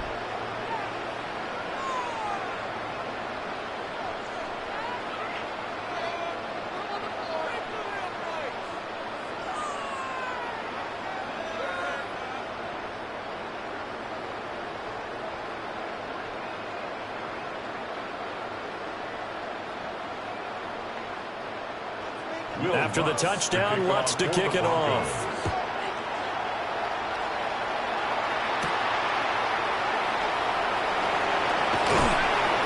And the tackle going to be made right there at the 25-yard line. The Jaguars offense and their running back getting set to go once more. And he has put in a full game's work and then some. Just an incredible performance on the ground to this point in the fourth quarter.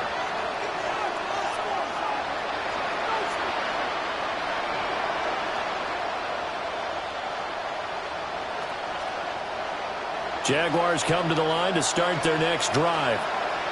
Well, that last touchdown we just saw, what an important one. Now it's back to a 2-score deficit for this crew as they take the field here, and they are in desperate need of finding the end zone. And they're able to get this one across the 35. Nice way to start the drive, a gain of 12 and a first down. Charles, he's now over 400 yards passing in this one. It feels like he has a zillion completions.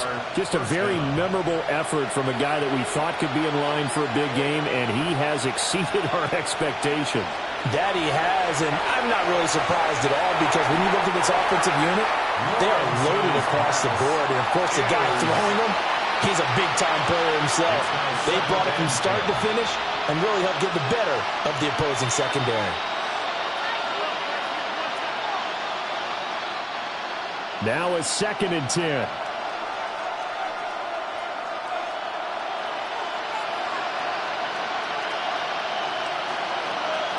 Lawrence.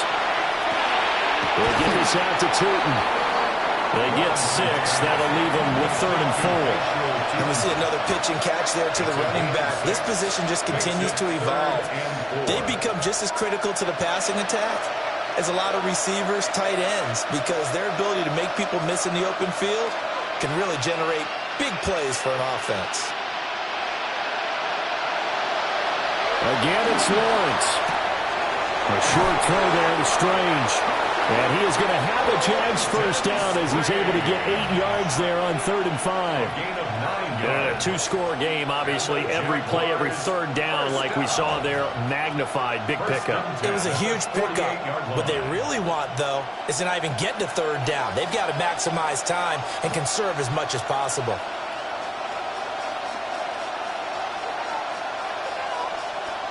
Here's Lawrence to throw. This ball caught by Strange. And he takes it in. Touchdown, Jacksonville. Brenton Strange, 47 yards.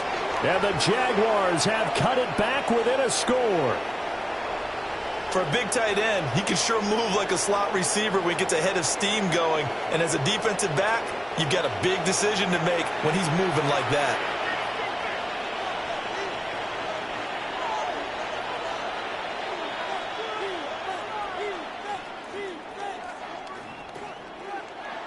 The call is to go for 1 and kick the extra point. And the lead is down to a field goal now. That time, 75-yard drive, 5 plays. And it results in a touchdown for Jacksonville.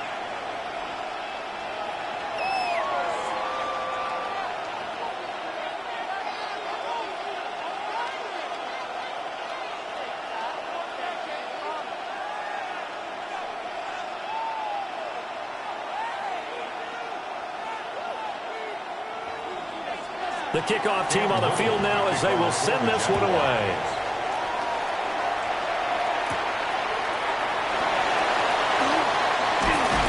And they will wrangle him down a couple yards shy of the 30. The Broncos offense and veteran receiver Cortland Sutton getting set for their next drive. And he's looking to finish strong. He has been the star of the show as they have just had absolutely no answers for him defensively.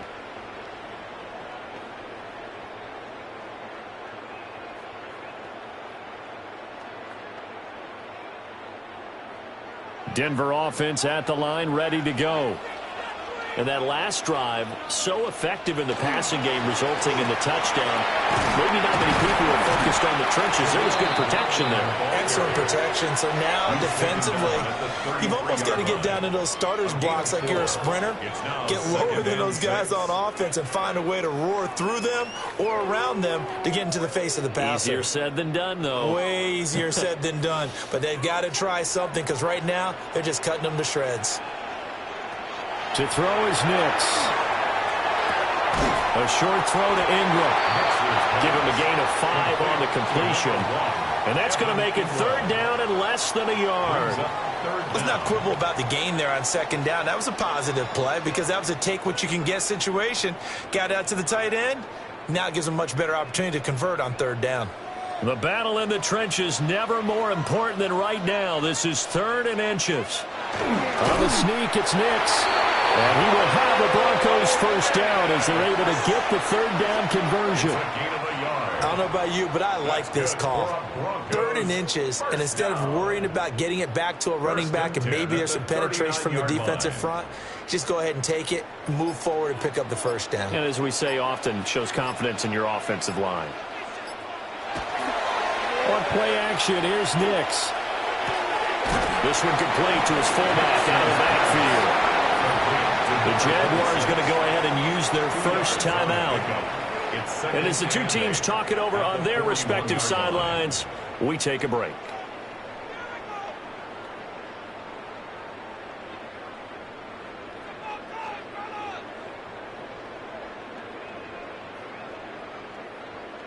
From the 41, here's 2nd down and 8.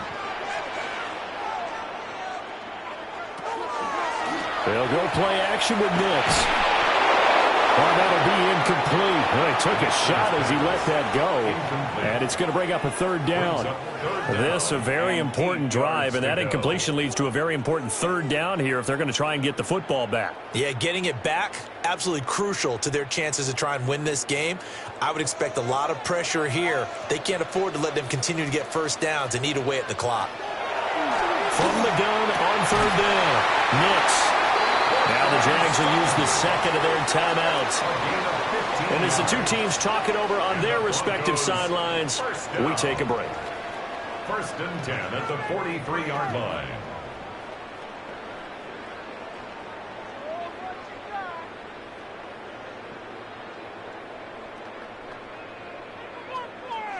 So in Jacksonville territory now, here's a 1st and 10 at the 43.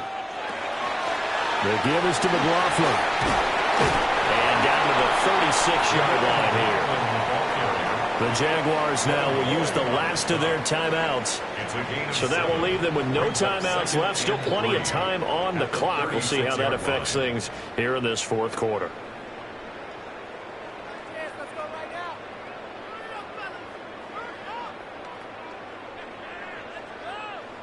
Ball on the 36 now. Here's 2nd down and 3. On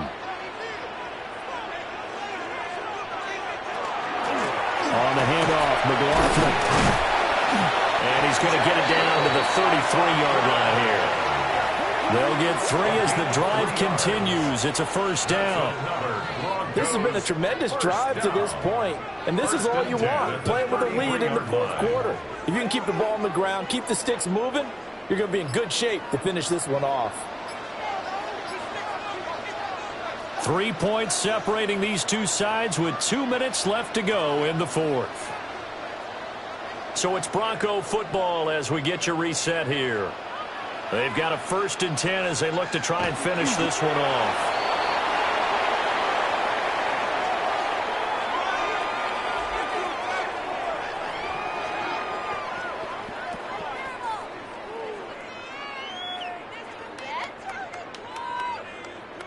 Second and 11.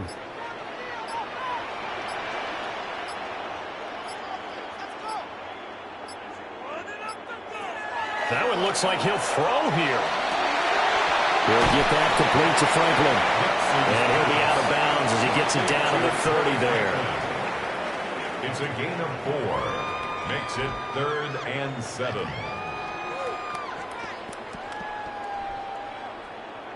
They got to get to the 23 here on 3rd.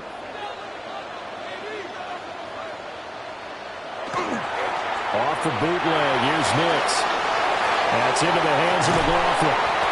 And he is going to have the Broncos first, and that should be the capper. And now a tip of the cap to the man under center, Charles. He just went over 400 yards passing in this ball game. He's got the touchdown passes to boot, taking pretty good care of the ball. Just all around a really solid performance. Yeah, just check, check, check, and check, right? Because he certainly showed he was worthy of the trust that his team put in him. A handful of touchdowns to his credit thus far. Now he's just crossing off yardage milestones, and win or lose, his name has to be in serious discussion for player of the game. Charles, normally when you see a group score this many points, it's a complete blowout. But instead, they needed every single one of those in this close, high-scoring affair. And, Brandon, I'm still on the edge of my seat after that one because when you have that much scoring and it still comes down to a one-possession game at the end, That's not something we see very often. In this case, these offenses, they brought it. The defenses, they're going to need some work going forward. So that'll do it for us. For my partner, Charles Davis, and all the hard-working men and women on our crew, I'm Brandon Gaudin. You've been watching the NFL right here on EA Sports. The Broncos are winners as we say so long from Denver.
And off we go from Denver. And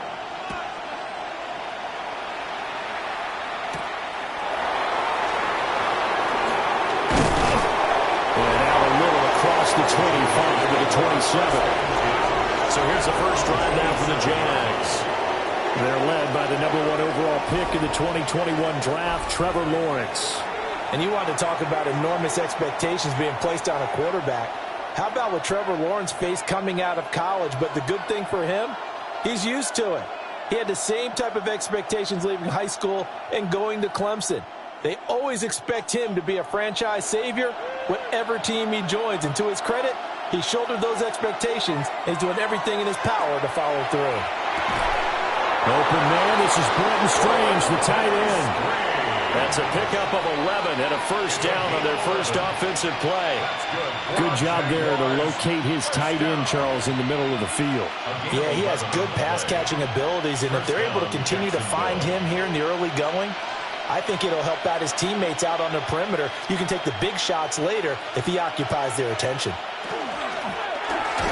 Throwing quickly there, but it's incomplete. In any event, it happened pretty quickly. I'm not sure he made the right decision on that one. I think if he had it to do over again, he would have found a different target downfield. But he made his decision, and that one's incomplete. They work again from the 38 on 2nd and 10. Here's Lawrence.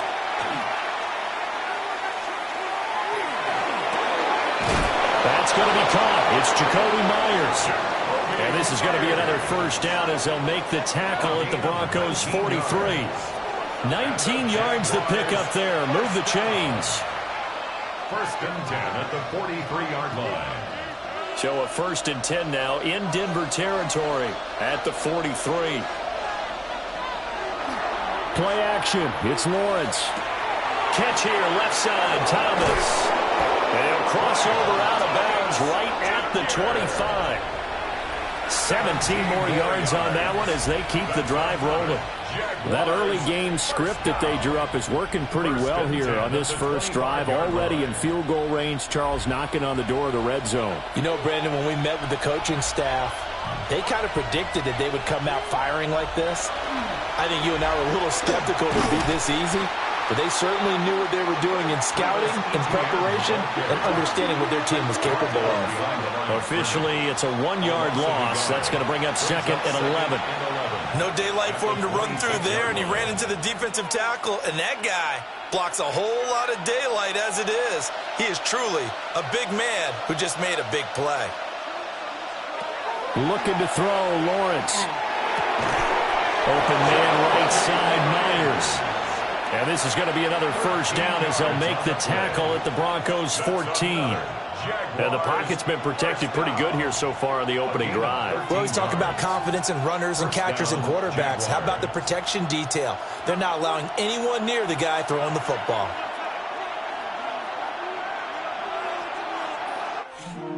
Well, they'll run it here on the jet sweep. And he'll find his way down right around the 12. Alex Singleton, the linebacker, there on the tackle. Let's just make this one succinct. Nice job there. All 11 guys on defense diagnosing the jet sweep and putting it down. Now 2nd and 9.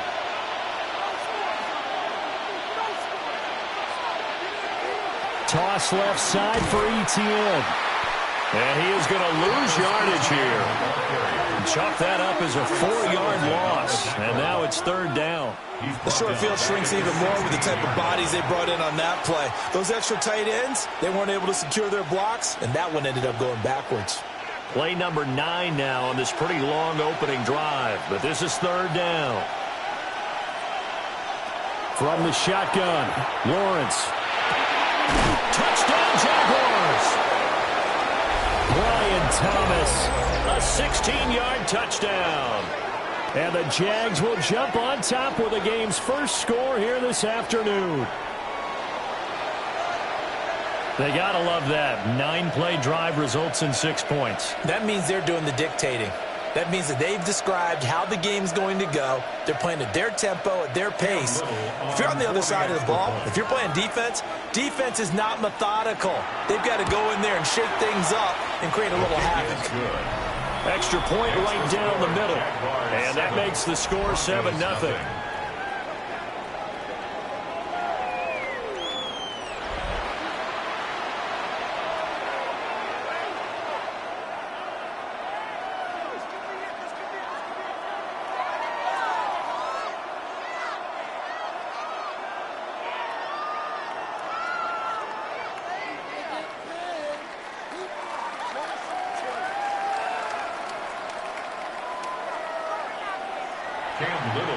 Here's the Jaguar kick team now as they run up and send this one away.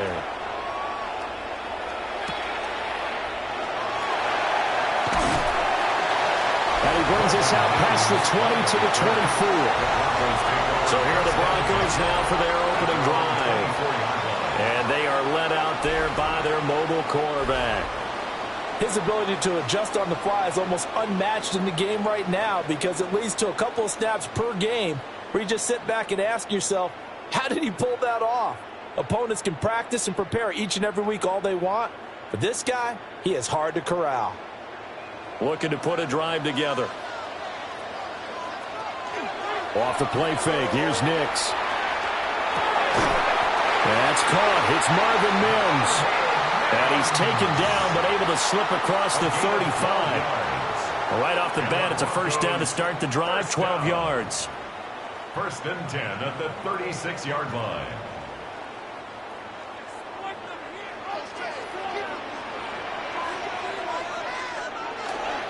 They'll run for the first time with Tyler Bidet. And good running there as he'll take this all the way up to midfield. Give him 14 yards there and a Denver first down. Another Broncos first down. Well, no slow start here. A couple nice chunk plays back-to-back. I love the momentum that they're showing here early because they did it both ways, right? Threw the ball on first down for a nice chunk of yardage. Came right back and ran the ball. Looks like they got the defense set back on their heels. Let's see if they can keep this moving. A good space to operate there as he takes this down inside the 35-yard line. Another nice gain. That's now 30 yards between those last two plays. So back-to-back big runs, picking apart this defense on the opening drive. I thought this was a passing league. I thought this was the era we were in where the ball was always in the air, right? They didn't get the memo. They didn't get the memo, and I know this to be true. Offensive linemen still, to this day, they want to run the football. They want to fire out and hit people across the line of scrimmage, and they're clearing space. All around great play by Devin Lloyd, using his athleticism to get to the backfield and his strength to stop him for a loss. So a step in the wrong direction. Now they'll look to make amends on 2nd and 14. Nix to the air. That's taken in by Franklin. So just 3 yards on the completion there. And that brings up 3rd and a full 10 yards. And I think this is a route we'll see more of as this game goes on, because with his speed, they want to get him the ball in space on drag routes just like this. They want him to get the ball and run after the catch. Good job there, though, holding him for a short gain. Working out of the gun is Nix. Pass taken in by his big tight end. And he's going to have another first down as the tackle's made at the Jaguars' 15-yard line. Plenty of things to talk about here, partner, but to me, their defense gave up a touchdown on the first drive. How about how they're responding, coming back? That's a big 3rd down pickup to keep their drive alive. Harvey now on 1st and 10. And able to surge forward for about 5 yards down to the 10. And that's exactly what you want on a first down run. Pick up 5 yards, bring up 2nd and 5. The defensive line, though, they've got to figure out a way to out-leverage the guys up front because the offensive line is winning at the point of attack. Ball sits on the 10, 2nd and 5. To throw, here's Nix. This is caught. And the Broncos are looking at 1st and goal as he's tackled all the way down at the 2-yard line. Well, Brandon, obviously no panic in them. They gave up the touchdown. You know, their defensive side did that, but he's already taken them back downfield. I love this field general that they've got. It's almost like he went to the defensive captain and said, don't worry about it. We've got you. Now they got 1st and goal. Yeah, we're seeing punch, counter punch, and this could be setting the table. And he is going to go down back at the 11-yard line. Joshua Hines-Allen. He's the one that got home and takes him down for a loss of 9. Well, if you're going to throw the ball on 1st and goal from the 2, the worst thing that should result is an incompletion for you offensively. But, Brandon, this is a different type of football. Back in my day, 1st and goal from the 2, a lot of big people with big neck rolls, they were on the field trying to ram it into the end zone. So they get pushed back to the 11, and here's 2nd and goal. Throwing Nix. Setting up a screen for Harvey. And he'll be brought down right on the edge of the goal line at about the 1-yard line.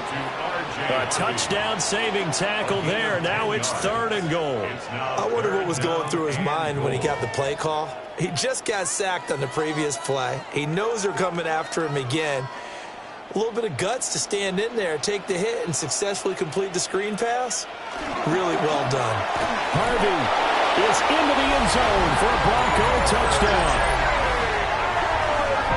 It finishes off the drive with a touchdown run, Charles. Remember, he also had a catch on this drive as well. And that's what running backs want to be in today's NFL, a complete back. 3 down, stay on the field, run it, and catch it. And he gets it done.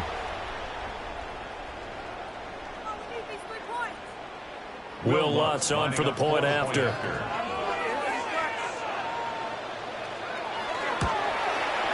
It's up and good. So these teams match touchdowns here in the first quarter, and we're tied 7-7.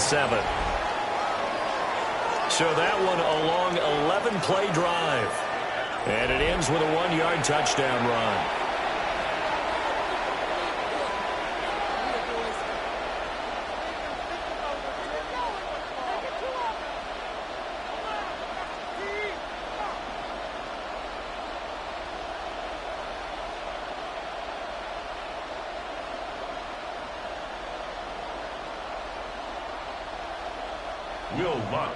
Each team's had it. Each team has scored. 7-7 here as the kick's away.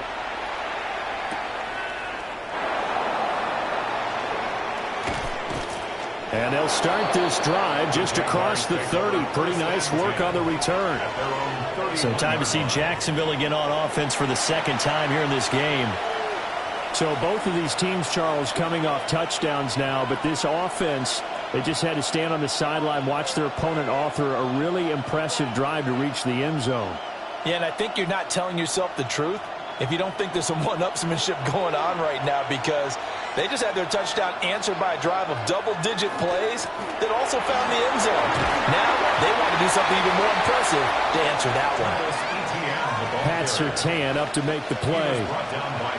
Well, that's a real nice job there by the defensive front. They just engaged and held their ground. But how about the guy who made the play? We often talk about whether they take a good first step or not. Many times you just don't take any step. Just get your feet moving, get your body going, and then once he made the read, he was able to make the play. And Thomas has it. He had the touchdown on the opening drive. Now he's got a first down. Someone sharp in this game. I mean, a touchdown pass on the first drive and comes right back, and he's flinging it around really well here. Really nice throw there to pick up the first down. You kind of just feel a laser focus and confidence about him, and I think we saw that this week, didn't we? Talking to him and the coaches, they felt good about his performance coming up. Yeah, I was really impressed with that last practice we saw. When they went through 2-minute drill, when they went through all the different situations, the ball hardly hit the ground, and I thought, yeah, he might be locked in for this one. A 14-yard first down pickup for the Jaguars. I know this may be jumping the gun a little bit, but 7-7, they're flinging it around like crazy. Look at the drive that's going on here. Partner, we may have to start thinking about one of these defenses just holding someone to a field goal and maybe trying to get an advantage that way. Thomas has got it. Complete.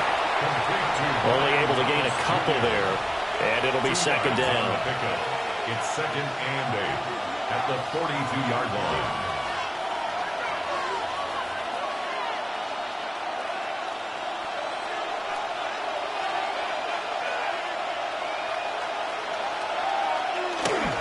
ETN on the toss right.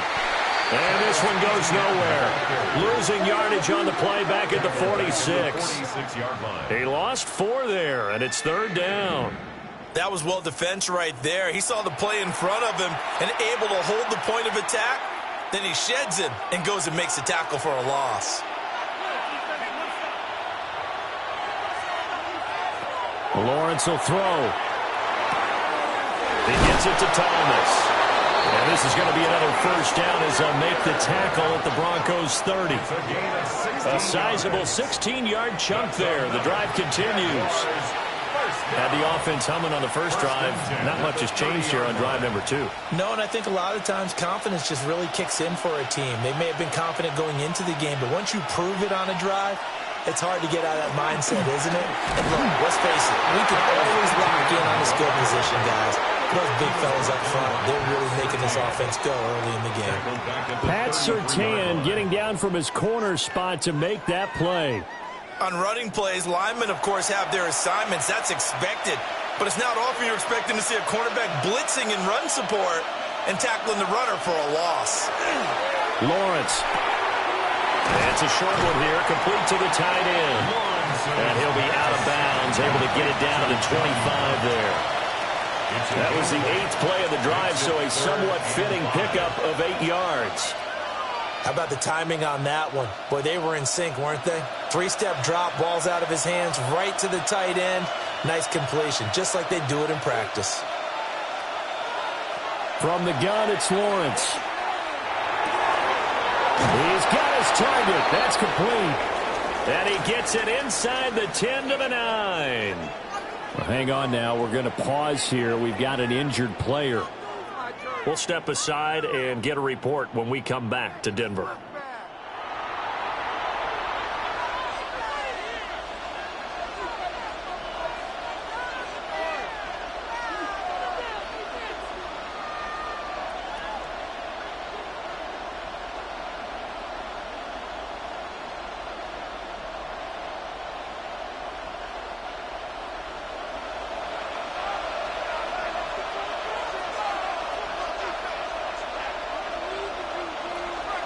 They'll run with ETN. And he'll be stopped just outside the 5 at the 6. It'll be a 3-yard pickup, and it brings up second and goal.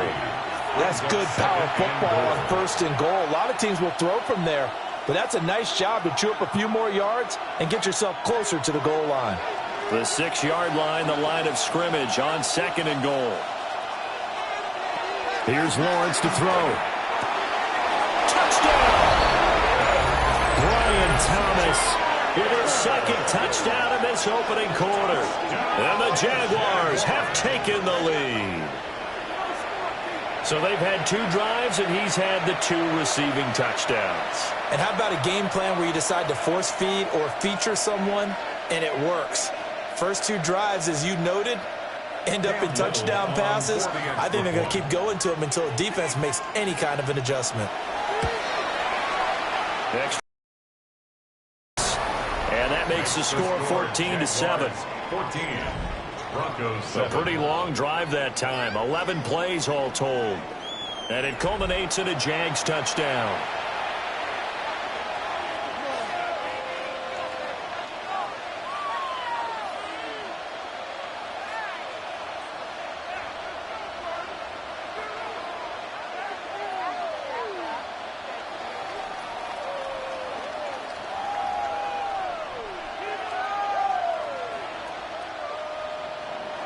Here's the Jaguar kick team now as they run up and send this one away.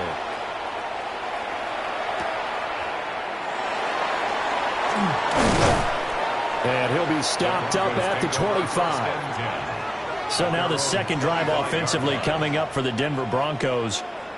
A long drive last time out for this offense, Charles. If you remember, they started basically in the shadows of their own end zone, marched it down the field, and a lot of that was through the passing game. And, partner, as a former defensive back, I'm having almost a physical reaction watching what's happening right now. But let's give credit where it's due because they've done an excellent job moving the ball through the air. Secondary getting picked apart pass by pass.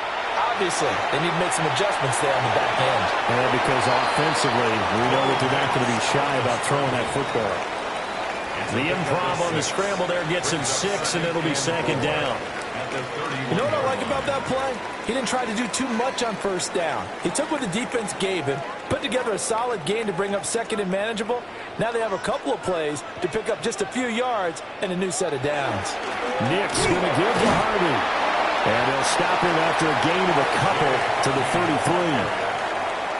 That's all about doing the dirty work right there defensively. 2nd and short yardage, that's all about plugging those gaps, not giving a running back a crease to run through, and has a nice job to hold him to just a couple and force a 3rd down. 3rd and 2.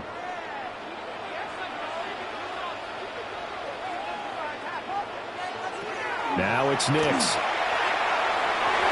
And that is incomplete. How about that? Red man coverage and decided to test them early. But they proved up to the task and forced the incompletion.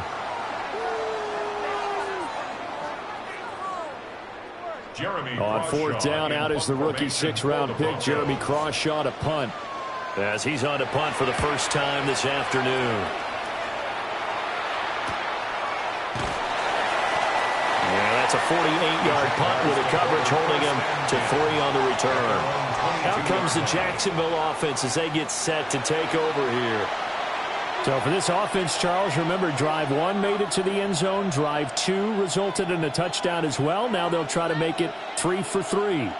Yeah, and you know, they told us all week that this was the plan and this is what they wanted to execute. But did they really believe it would happen this well, this efficiently? I know they'll take it. And afterwards, they'll say, there was never a doubt in our minds we were going to be successful in this one. And they work this well upfield across the 45. That'll be marked as a 27-yard pickup. And the Jaguars, 1st down. Press coverage on the outside, and for defenders, that's the ultimate risk reward. If you take the risk, can you reward yourself by keeping them on the line of scrimmage? But no, not on that one. Got the step on them. Now it's just a matter of laying the ball out there for him to go get it. Well, they'll run it here on the jet sweep. And this is not going to work as planned. He's going to be met and dropped behind the line of scrimmage. It's a loss of 2. Through 1 quarter, 14-7 our score.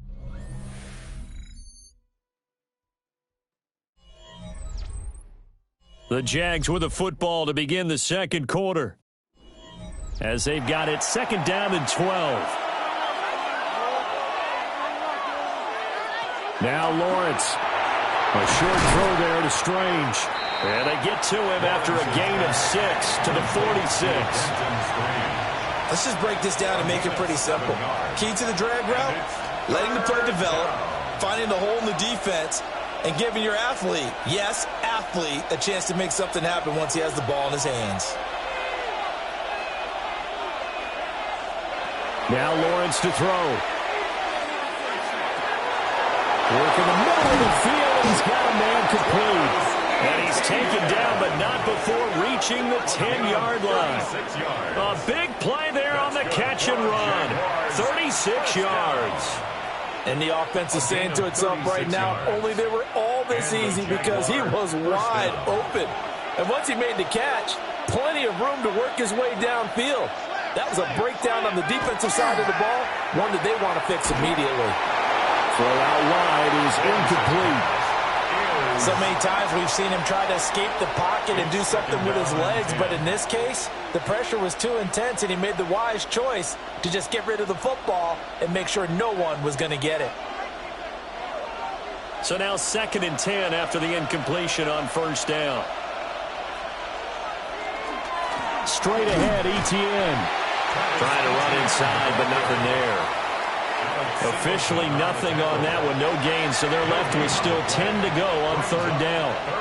I would think as a play call, you want to look for some quick hitters to your tight end, any type of a route to replace where that linebacker was, because when you saw the speed with which he reacted and stuffed that play, maybe use that speed against him in the future. Out of the gun, it's Lawrence. And he's going to be taken down, sacked back around the 18-yard line. Nick Bonito coming in there to record the sack. Everybody was coming on the blitz that time, and they got home. And you know the expression, hat on a hat, in terms of blocking, trying to keep your quarterback protected? Well, if you don't have enough hats, that's the end result. Your quarterback goes down, and sometimes he goes down hard. Now a field goal try coming up here for the Jags. From the right hash, it's a 35-yard attempt. And this one is right through. And they will move up by 10 now, 17-7. So that one on target, and it adds to this first half lead. And maybe we're too early to worry too much about one-score lead, two-score lead, etc. But this is where you kind of start banking those points that come in helpful later on.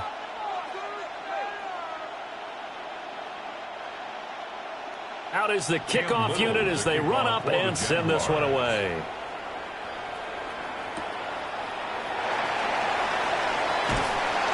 And able to take it past the 25 and up to the 28-yard line. And the football going back over to the Denver Broncos. They trail by 10, 17-7 as they come up on a 1st and 10.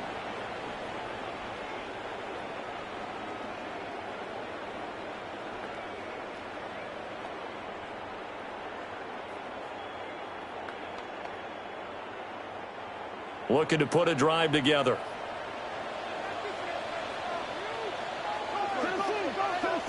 Here's Nix. And that is incomplete. He couldn't hold on through the contact. Brings up 2nd down.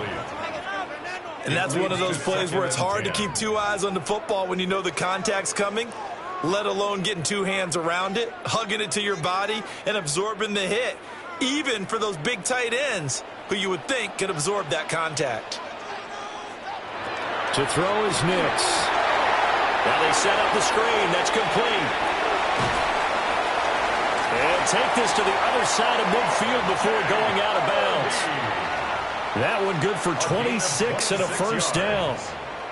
And that was a beautifully executed screen pass. They let the rushers get upfield and get the escorts in front, meaning the offensive linemen, other blockers out in front, completed the pass beautifully. So now you've got all that open space with big guys leading the way.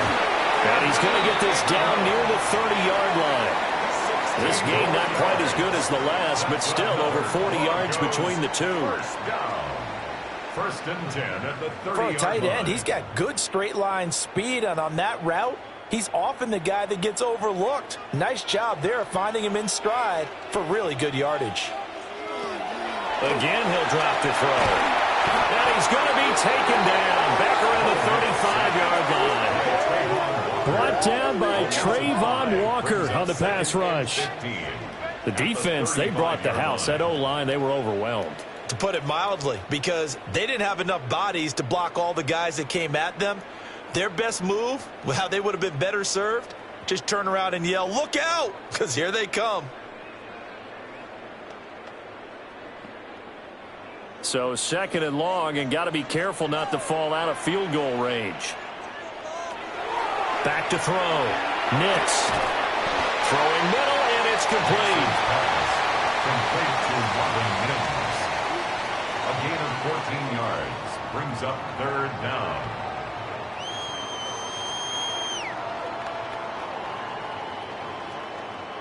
The Broncos on 3rd down. They've been okay, 2 for 3 thus far. They're looking at 3rd and a few inches. And he will have the first down across the 20 to the 19-yard line. It's a gain of a yard. That's another Broncos first down. 1st and 10 at the 19-yard line.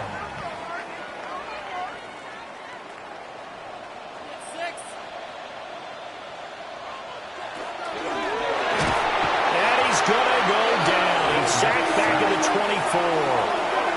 It's the safety, Antonio Johnson, who dragged him down. He continues, Charles, to be under constant pressure, and these sacks, they're starting to pile up. And if they want to have a realistic chance in this one, they've got to change their blocking assignments. They've got to do a better job to keep him upright. If he's going to be on the deck constantly, they've got no chance to win this game. Sacks, a growing theme in this first half. This is 2nd and long. Nix from the shotgun. So 5 yards here, 5 on the play. And that's going to set up a tough 3rd and 9. That might feel like a little bit of a lost opportunity there for the offense because the defense brought pressure that time. And sometimes against that, you can get out to your running back, and it could turn into a big gain downfield. But what a nice job they did getting to him quickly and holding him to a short gain. Operating from the gun, here's Nix. And this is caught for a Bronco touchdown. An 18-yard touchdown grab. And the Broncos had got it back to within a score. And they used that height on the outside to get the score. We've seen the evolution of the wide receivers. They've gotten taller and taller, but they've retained their quickness and their speed. It's a lethal combination. Always good to have wide receivers with height. What's good on the extra point? And the lead's down to a field goal at 17-14.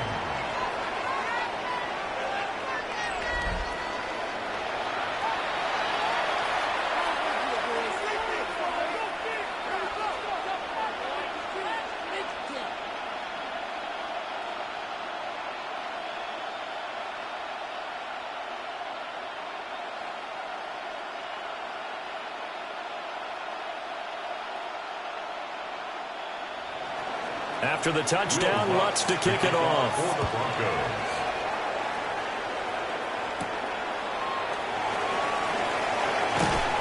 And up to about the 26-yard line, just across the 25. The visitors' offense and Trevor Lawrence getting set for this next drive. And he's done everything you could have asked for coming in. He's spread it around. He hasn't taken many chances. And he's potentially on his way to a big game throwing the football.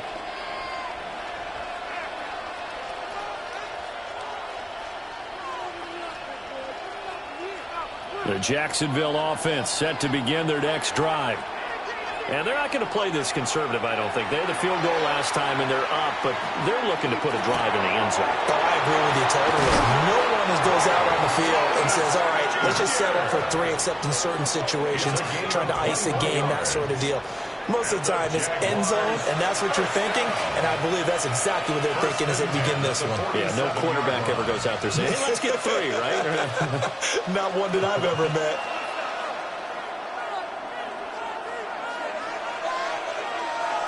Now Lawrence. He's got Thomas yet again complete. And they'll work this down to the 40-yard line. Tackled there. Well, hang on here a second. Looks like a Jaguar in some obvious discomfort. from that last play. We'll step aside and get a report when we come back to Denver.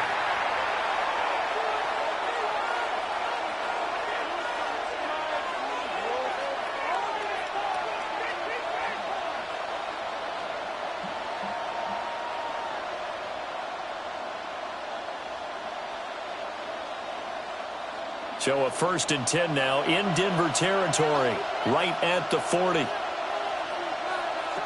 Looking to throw, Lawrence. Well, he tries to force it in, and it's intercepted. And the Broncos are going to take over at their own 30-yard line. Oh, timing is everything on a route like this. He tried to drive that football into a tight spot. And if you're a little early or a little late, chances are there's going to be someone there. And sure enough, this one's going the other way. And Denver getting set to take the field. This offense, thankful, I'm sure, to have the football back, but also, Charles, after a long drive of their own, they've got to be a little weary. Yeah, I would agree with that, and what you have to do to combat it, try and get fresh legs in where you can, especially to skill positions, and then for the offensive line, instead of attacking, maybe slow the tempo down a little bit, let them catch their breath. They'll begin on the ground with Harvey. And he's got a good gain of 7 up to the 37. Well, no matter how they phrase it, staying on schedule, staying ahead of the sticks, whatever you want to call it, 7 yards on 1st down, that fits the bill.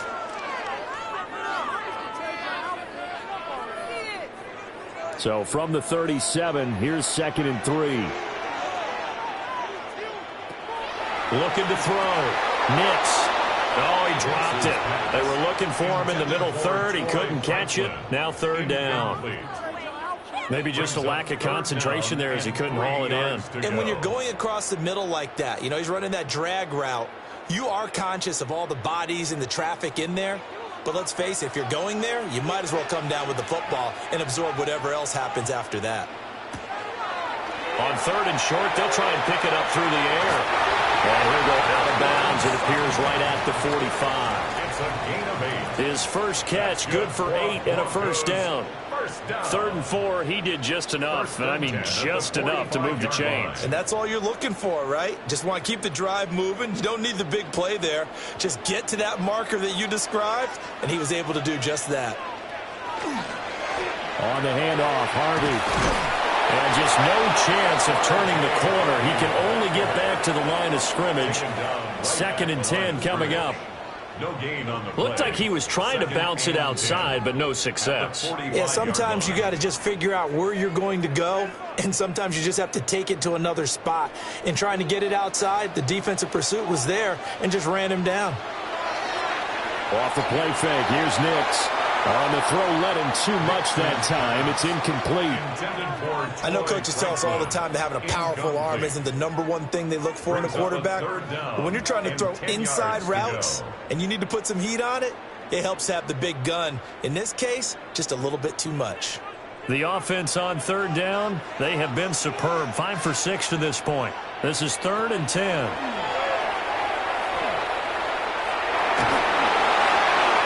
That went to the right side and incomplete.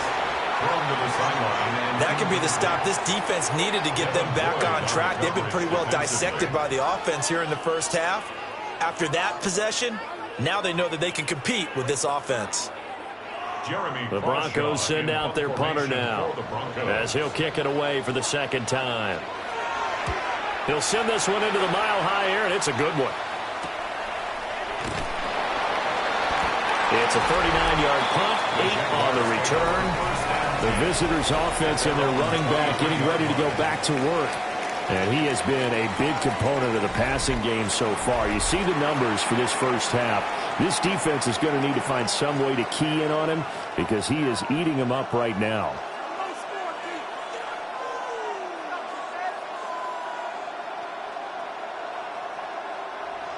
Jaguars come to the line to start their next drive. Not an ideal way to end their previous drive. They threw the interception, Charles, after they had built up some momentum. They were moving the football, but something to at least build on for this offense as they run back out here. Yeah, you're right about that. Up until that last play, everything was working pretty well for this offense, gaining chunks of yardage, getting 1st downs, really making a push for the end zone, and looked like they had a nice rhythm going.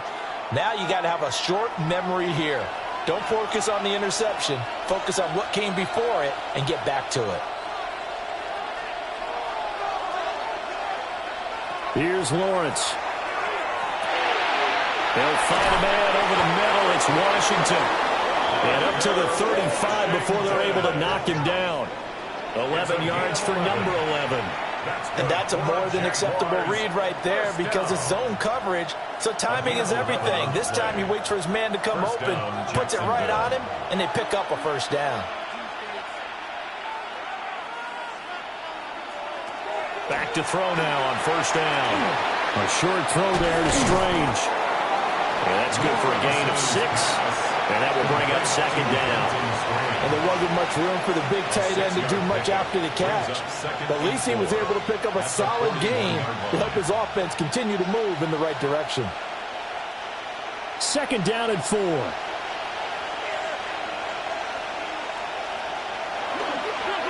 On the counter, ETN.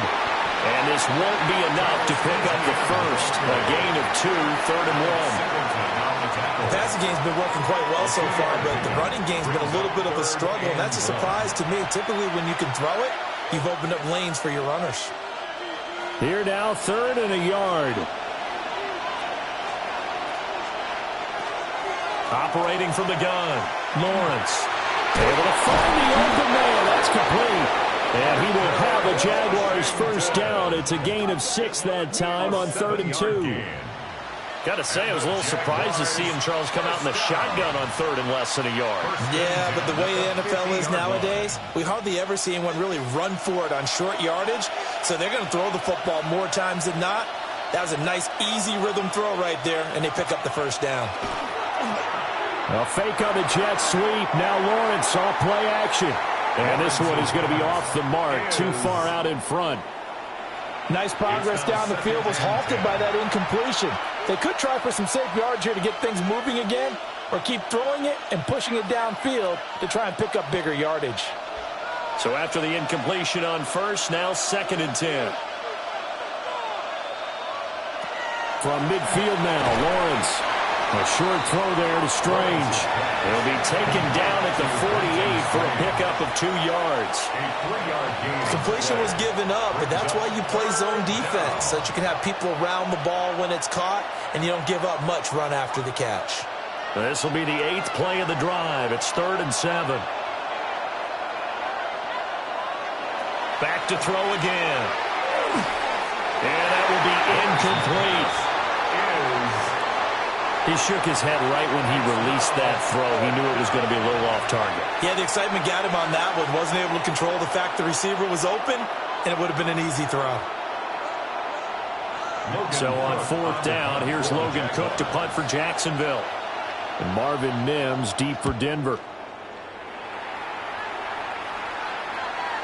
And that ball's going to angle out at the 3-yard line. A beauty.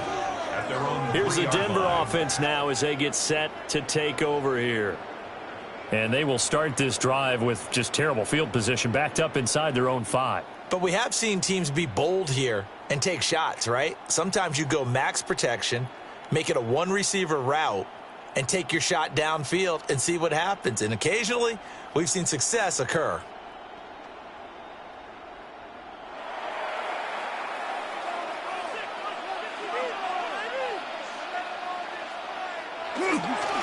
They'll start on the ground. Here's Bidet. And they'll get him down up past the 15. That'll go for a gain of 13, helping big time to get away from that end zone. First down. I guess it's good we can't really read the mind of the defensive coordinator now, huh? Had him pinned back there deep, give up that run.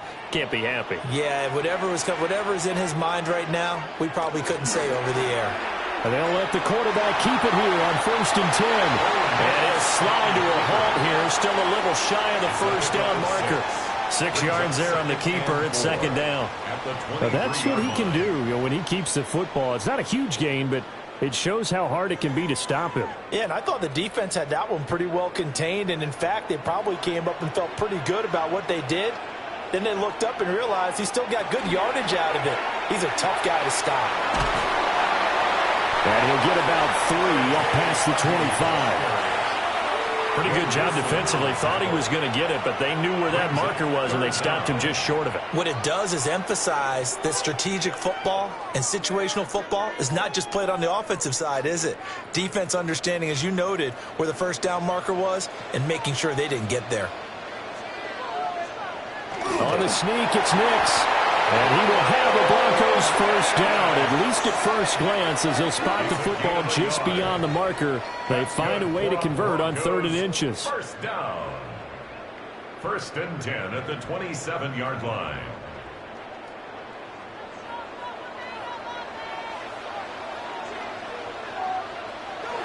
They'll go play action with Nix. They'll swing this out to Harvey. And he'll be out of bounds across the 30-yard line. Just about every quarterback is trained to really look downfield first before you come back and make a nice, safe throw. And in this case, that's exactly what he did. Found his running back, let him create some space, and it turned out to be a nice play for the offense. 2 minutes remaining in this first half of football. This 2nd and 4. Throwing Nix. It's complete on the bubble screen. That's Franklin. And tackled down after a gain of 3. Leaves him with 1 yard to go on 3rd down. That's a gain of 3. It's 3rd and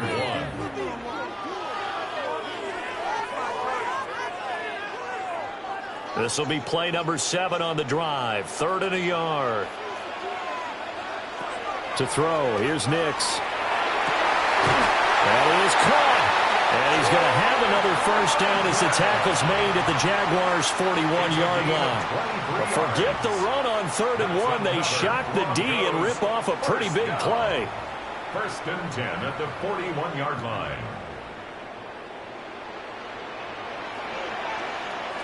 Working out of the gun is Nix. Got his man complete over the middle. That's Sutton. And he's going to get a solid gain of 9 before being brought down. 2nd and right at a yard. 2nd and 1 at the 32-yard line.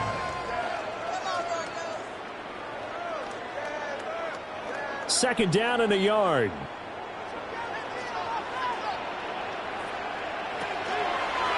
They run straight ahead with Harvey. And he'll be brought down at the 27-yard line. A gain of 5, good enough for the first down. 2nd and 1 and people want to run the football. This is where every back in the league is supposed to do exactly what we just saw there. Pick up the first down.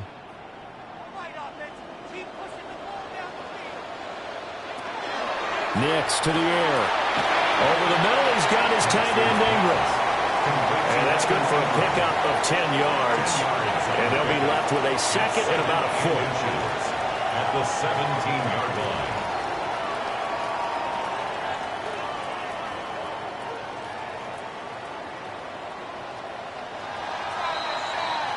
So halftime straight ahead. It is time to join our good friend Scott Hanson. He's got our EA Sports halftime report. All right, Brandon, thanks much. Scott Hanson with you from the EA Studios in Orlando. This has been a heck of a game so far. Just a field goal separating these two squads. You have to imagine both sides are trying to figure out how to clean things up and put some touchdowns up in the second half. Let's find out what goes on in the third quarter. Back out to the stadium and our broadcast team, Brandon Godden and Charles Davis. Okay, Scott, thank you. And this one's still anybody's game. We'll see who can come out with a hot hand in this second half as we are about to get underway.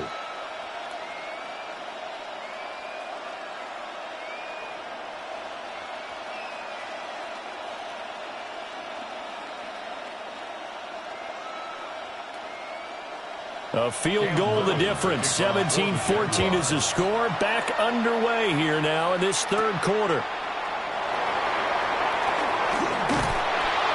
And a nice return sets him up pretty good here right at the 30-yard line.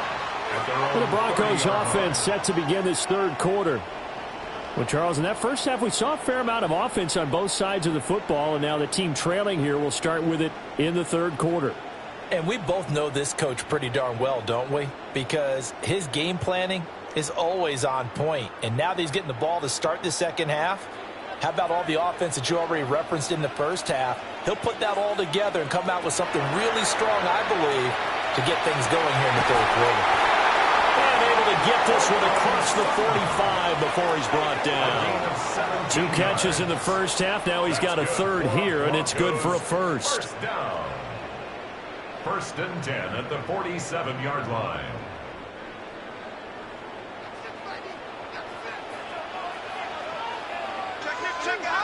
Operating from the gun, Nix. So the completion results there in 9 yards. And that'll give him a short yardage situation here for 2nd down. Brings up 2nd and a yard at the 44-yard line.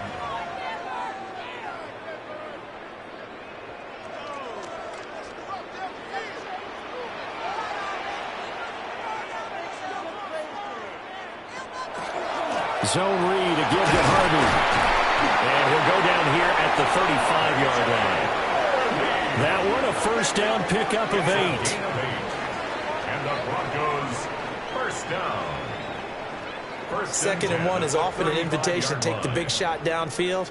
But I bet the offensive lineman said, are you kidding? We just get on our backs and let's go get the first down. They love being physical. Quick throw there is incomplete. This could be the start of a nice stand from this defense now after getting walked backwards on this drive. Come through with another one here, and you have them staring at a 3rd and long, and that puts the defense in a position to dictate to the offense. Here's 2nd and 10 now from the 35.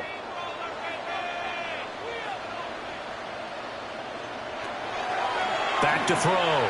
Nix. And his throw's going to be incomplete. Nice back-to-back plays defensively. They're stacking momentum now. 1 incompletion, 2 incompletion. They're going for more.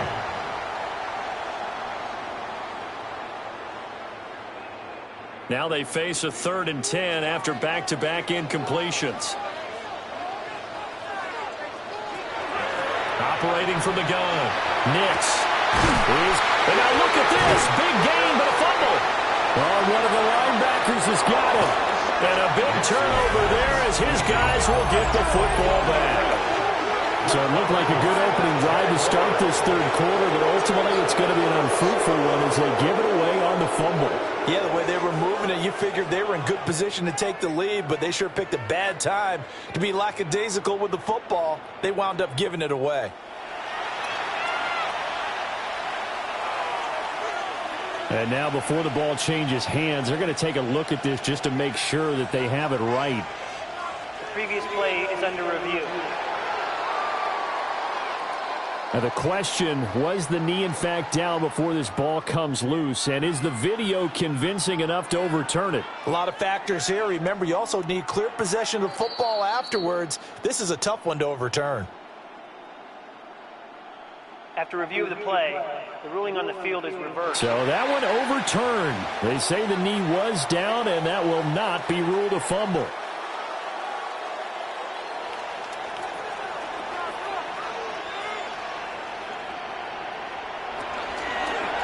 And they'll try the option on 1st and goal. 2 yards the gain on the keeper, and it's 2nd down. A pickup of 2 brings up 2nd and goal at the 3-yard line.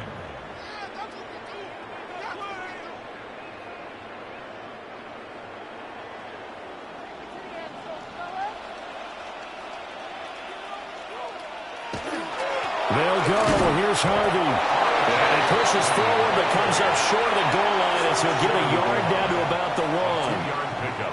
Well, Brandon, we always know that once you score 1 touchdown, want 2. You're without a doubt. And so far today, he's got 1, but was denied as he tried to get the 2nd one. Right now, no questioning the toughness of this Jaguar defense. This is 3rd and goal. He'll try again. And this time he'll get in. Touchdown, Denver. Well, fair to say they got something here in this rookie running back, and he's in for the 2nd time in the ball game. And, Brandon, it's a position where there's often a lot of turnover, a lot of competition at that spot. But he's proven to them that he wants to be the bell cow guy that his franchise can rely on.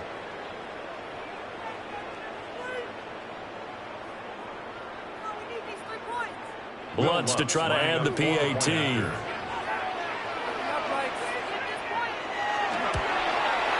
It's up and good to make it 21-17.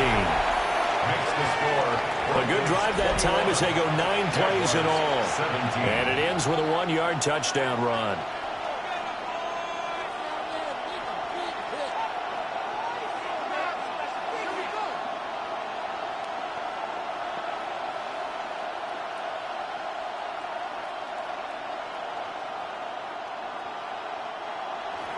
After the touchdown, Lutz to kick it off.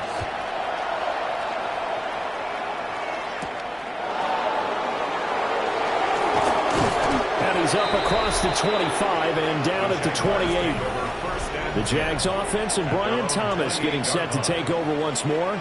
And you see the numbers for him into this third quarter. They just pop off the screen. He has been open throughout.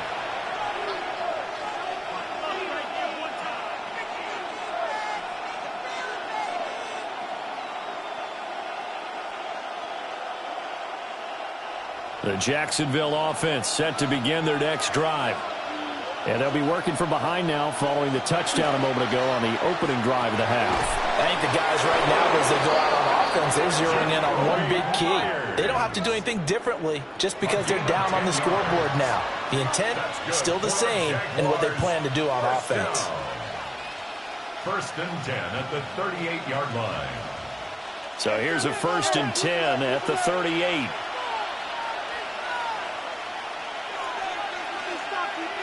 Here's Lawrence to throw. Now a quick throw there, but it's going to be incomplete. Well, that's a defensive coordinator's got to be happy with that result. They took away all options downfield and forced the incompletion.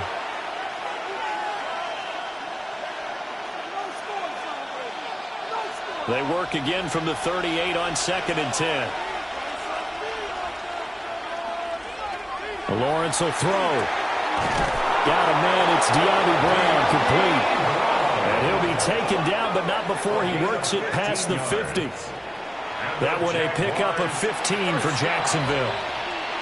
1st and 10 at the 48-yard line. So a 1st and 10 now in Denver territory at the 48-yard line.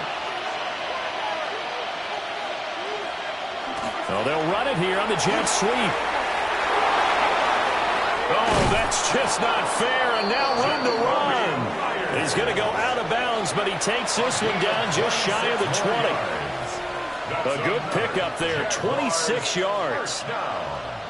Well, part of why that play works is because the defense has to freeze because they don't know whether he's going to hand it off or keep it himself. And this time, how about that sleight of hand there? Gives it to his wideout, and that indecision defensively, boy, it hurt him in a big way. And he's going to get this one down inside the 15. 7 yards on the pickup there, and it'll leave him with a 2nd and 3. Now, they struggled to get him rolling on the ground in the first half, and that's sort of continuing here in the third quarter. Yeah, but I don't think it's time to abandon the running game. I would say keep feeding the horse, and I believe he'll eventually reward them, especially as we get deeper in the game. Now Lawrence to throw. And that falls to the ground, incomplete. A nice job of bodying him up defensively, and now it brings up 3rd down. And, partner, to me, that one was all about timing. If he's there too early, it's going to be a pass interference call. If he's too late, it's a completed pass. He was Johnny on the spot on that one. From the gun on 3rd down, Lawrence. To the end zone, but knocked away and incomplete. Give them credit for excellent coverage, tight coverage. They're doing a lot of things that we talk about in basketball. They're causing disruptions in the passing game. And as long as that continues, it'll be tough for them to gain any momentum throwing the ball downfield. And no field goal try here from the red zone. Offense out there. They'll go for it on 4th. And he's got his man in stride, complete. And he couldn't quite get there. Tackled down at the 1. Some collective exhales over there on the sideline. A big pickup through the air on 4th down to bring up 1st and goal.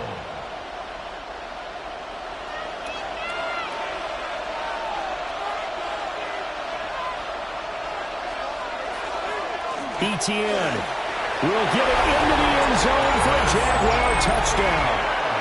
So a very strong first drive in the second half, Charles, as they turn that halftime deficit into a third quarter lead. And they were pretty purposeful there, weren't they? Measured in their approach. But, boy, they executed awfully well moving the ball down the field.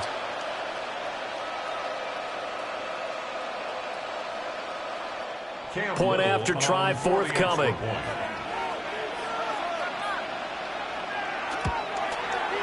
And that one gives them a 3-point lead. So that drive consumes 9 plays all told. And it was capped off by a Travis Etienne touchdown run.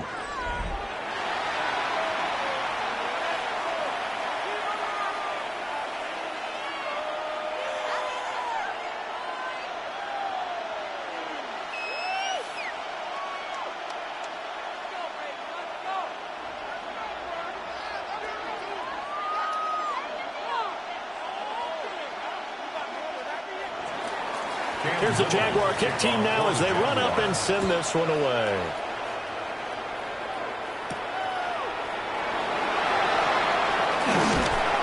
And he'll take it up past the 25 to the 26-yard line. Getting set to go again as we look at the back, heading onto the field again. He's hoping to find the end zone for a third time, and we sit now in the third quarter.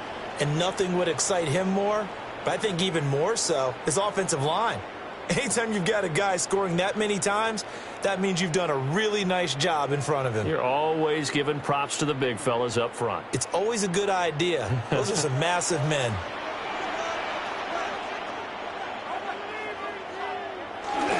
On the ground, it's Harvey to start the drive. And he is met at the line of scrimmage, and he goes down right there. He'll lose a yard there, and it's 2nd and 11. Sometimes that's the danger of putting that jumbo set out there. You just get a lot of bodies massed in one location. You could wind up with 18, 20, maybe even all 22 in the box, and there's nowhere to run the football. Here's Nix. He'll get that complete to Franklin. So the completion results there in 9 yards. And that's going to bring up 3rd and 2. When the hitch route is run really well, that jab step off the line of scrimmage by the receiver, which is designed to back up the defender and give him a little bit of space, all you want there, get that space, catch the football, and then make a move and pick up extra yardage. And that's exactly what he got done there. Pass taken in by his big tight end. And he is out of bounds, but not before he's inside the 30. A big play that time on the catch and run. 37 yards. I can hear the film session right now. I can hear the coach saying to his team, guys, how does a guy that big get that open? Yeah, that's what I was wondering. Imagine him as a kid, just trying to play hide and seek. No chance. No chance. He goes to hide behind the skinny tree. You see the front, the back, the top. Good luck. Yeah, you see him. You don't see the tree. And he'll get him down after a pickup of 8. 2nd and 2. The coach is always harped on the quarterback reading the defense and getting it to the open man. That's good recognition there. And how about what he did after the catch? Yeah, hit your tight end, let him get some rack. Yeah, when he gets moving, not many guys want to come over and put a hit on him, do they? Up the middle, it's Harvey. Oh, nifty juke there. Not much fun for a guy trying to tackle him. And stopped a few yards shy of the goal line at the 3. 69 yards rushing for him now with a couple of touchdown runs to boot. That's pretty much meat and potatoes right there, wasn't it? Just go right at them and let your big horse charge up the middle. Not too fancy there, was it? Nothing fancy at all, challenging that defense. And on that go-around, the offense won the challenge. And he is going to be stopped cold behind the line of scrimmage. A loss of a full 3 yards, and now it's 2nd down. It's a tough one right there. He ran right into the teeth of the blitz as the linebacker was freed up in order to stuff that one for a loss. I think quarterbacks got to see that. Got to find a way to audible into something a little more advantageous. Again, it's Harvey. And he's going to press this one forward as they stop him right around the 1. Now, during that run, an injury here. We got one of those big blockers in some discomfort. We'll step aside and get a report when we come back to Denver.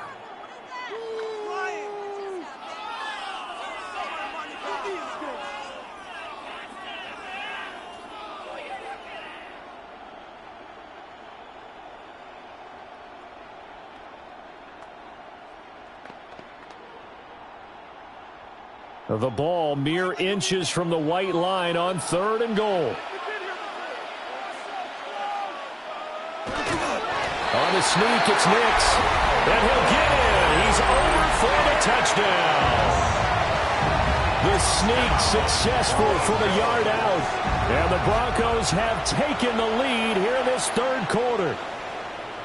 And this is something right out of the Philadelphia playbook. They were successful running this with Jalen Hurts. But this is a copycat league, so if it works for them, everyone thinks it'll probably work for us. And here, it does.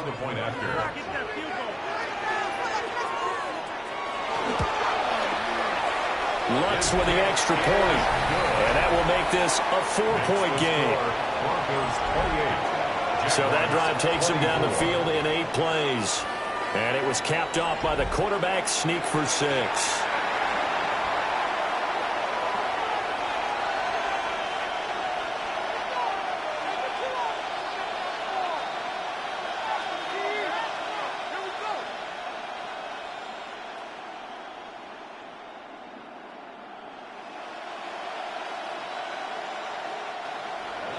After the touchdown, Lutz to kick it off.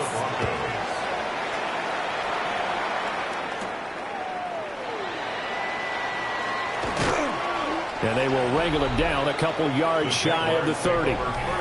The Jaguars offense and their quarterback set to take the field once more. And he had it going in the first half, that's for sure. He's really had his way with his secondary. They've been powerless to stop him, and he'll look to keep it rolling right here.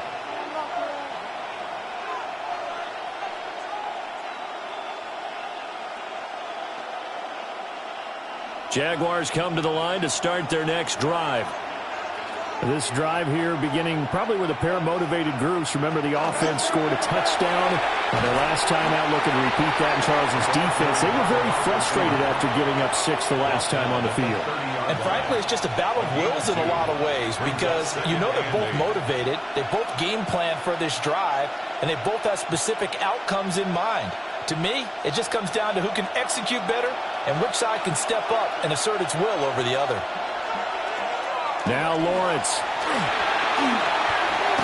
He'll get this out to the flat for ETN. They'll wind up getting 7 on the play. And it makes it 3rd down and 2 yards to go.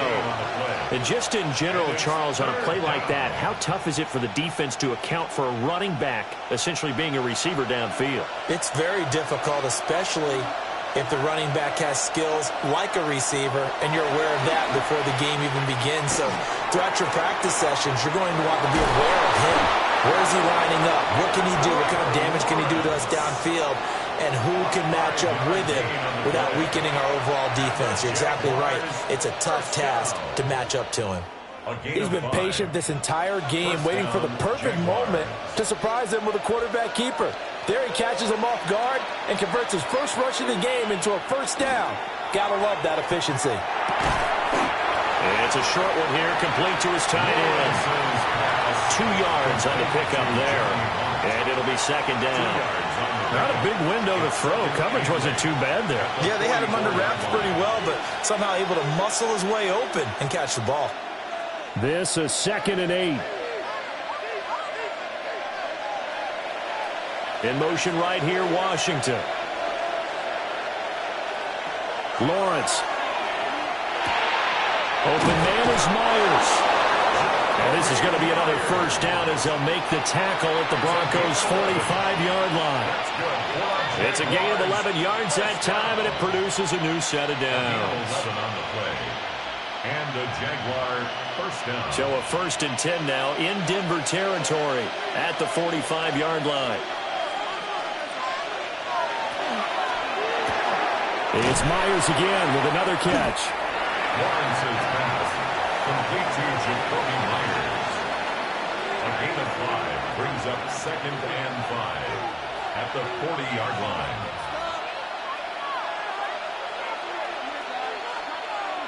Ball at the 40 here for 2nd and 5.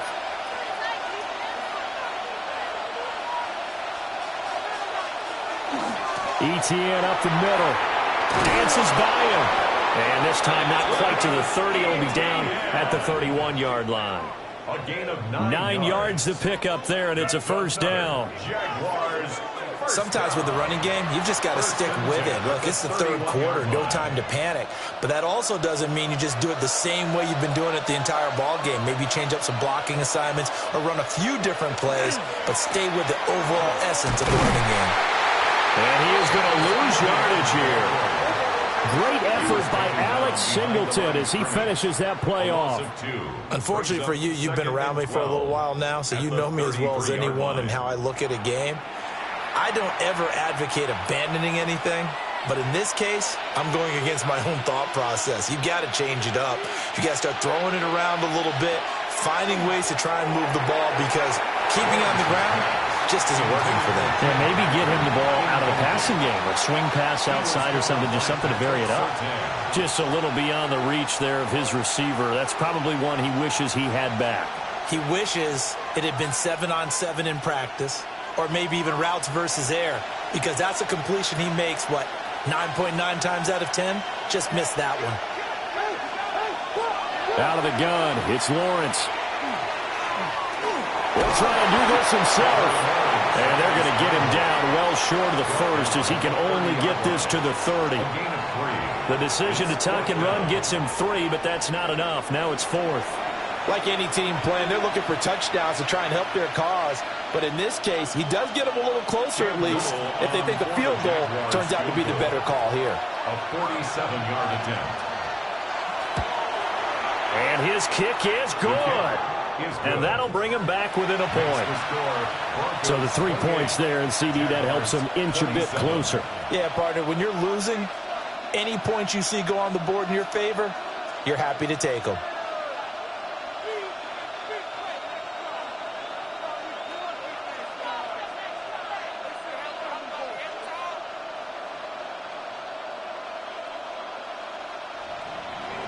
Here's the Jaguar kick team now as they run up and send this one away.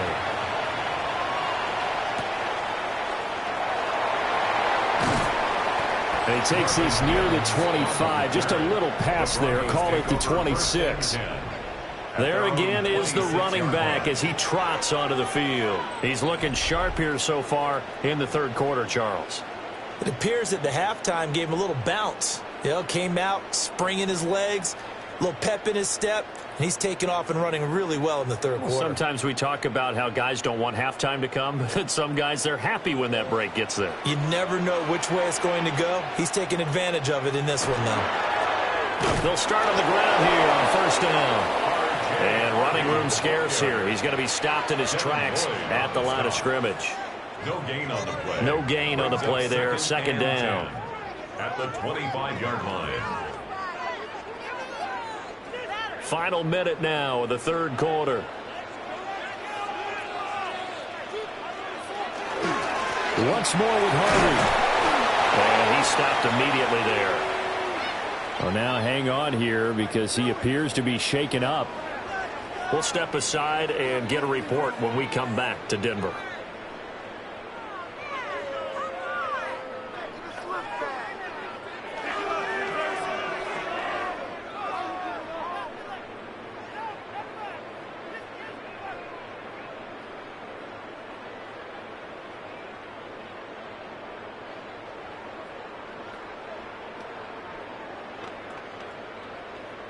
Now, right where this set of downs started, they need a full 10 here to pick up the first down and move the chains.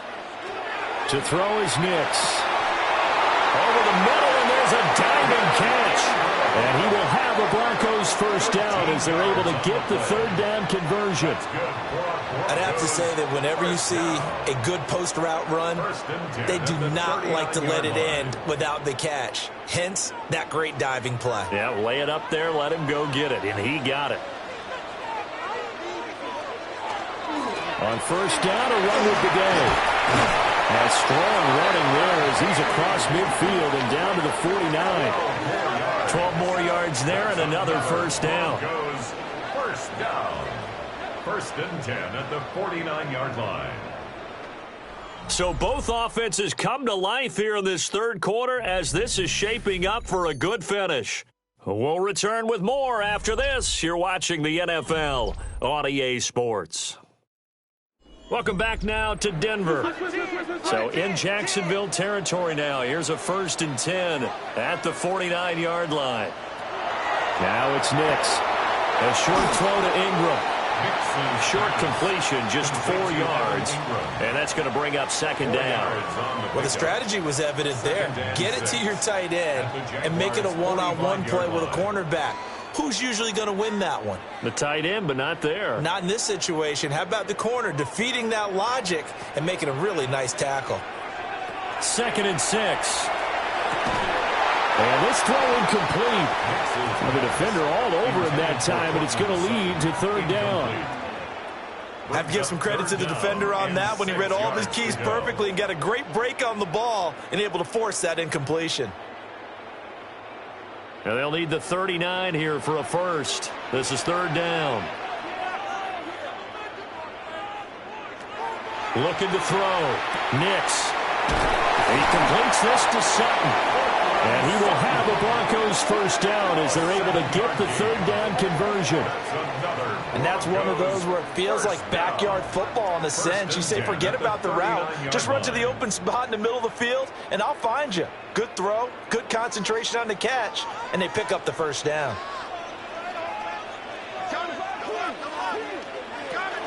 Harvey now on 1st and 10. What a nice burst there as he'll take this inside the 30 to the 28-yard line. Now it looks like we've got a Bronco that's banged up on the play. We'll step aside and get a report when we come back to Denver.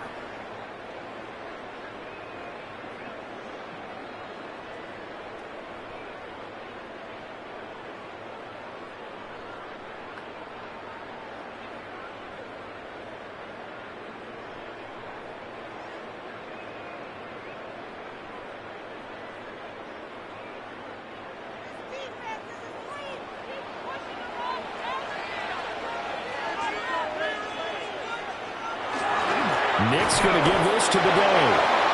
And he's going to be met at the line of scrimmage and taken down. Credit him with a 1-yard gain there to make it 2nd and 9. Well, that's not a run that's going to make any of the highlight tapes, but they've been moving it well all game on the ground. This is another one that keeps them moving forward. If nothing else, they've already taken a couple minutes off the clock here already as they come up 2nd down. Throw left side, complete to Ingram. And he is out of bounds right around the 10-yard line. These two have hooked up 9 times now this afternoon as they pick up the 1st. And these guys certainly are not hiding what their intention is. They're absolutely showing it. They're definitely not going to sit on this lead here in the 4th quarter. Straight ahead they go with the day. And running room hard to come by here. He gets it down to the 8. Give him a couple on the carry there, 2nd and 8. He may be a bit undersized compared to the modern-day NFL defensive tackle, but what he lacks in size, he definitely makes up for in his ability to make tackles in the run game as well. This drive's taken more than 3 minutes off the clock already as they come up on 2nd down. Back to throw. Nix. And that is caught. Touchdown, Denver. Marvin Mims, a 7-yard touchdown grab. And the Broncos will add to their 4th quarter lead. They went 5 wide in that offensive set. And racing, going 3 wide's a big deal. To go 5, how about the way that they finish things off? Did you just fit a race car reference into the game? Zoom, zoom. How about the way that you play? When you go 5 wide, that means you're going fast now. Zoom, zoom indeed. Looks good on the extra point. And that will ensure that it will take a touchdown and a 2-point conversion to tie it. 27.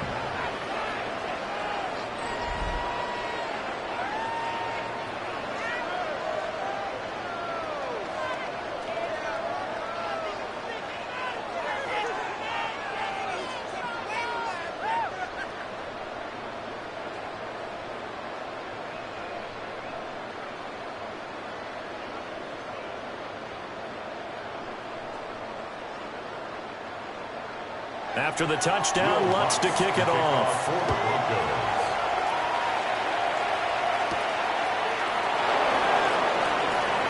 Well, now how about this return? And all in all, a pretty solid return. Nearly got it to the 35. They'll mark him down officially at the 34.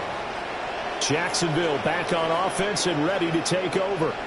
Still plenty of time here in the fourth quarter. Just a one-possession game, down 8. They'll be looking for the touchdown and two-point conversion. A field goal here on this drive does very little at this stage.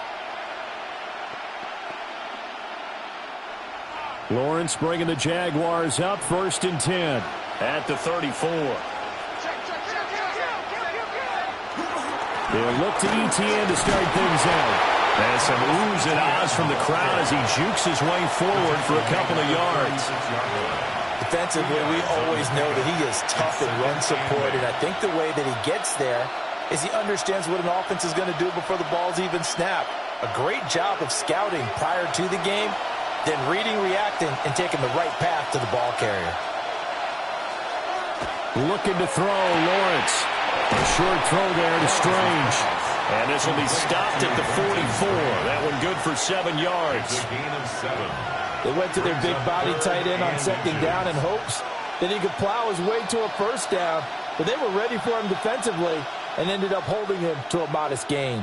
The Jaguars on 3rd down. They're hitting at 60%, 6 out of 10 thus far. They're looking at 3rd in the nose of the football. And he's going to be touched down right at the line of scrimmage. And the Jaguars, 1st down. 1st and 10 at the 45-yard line.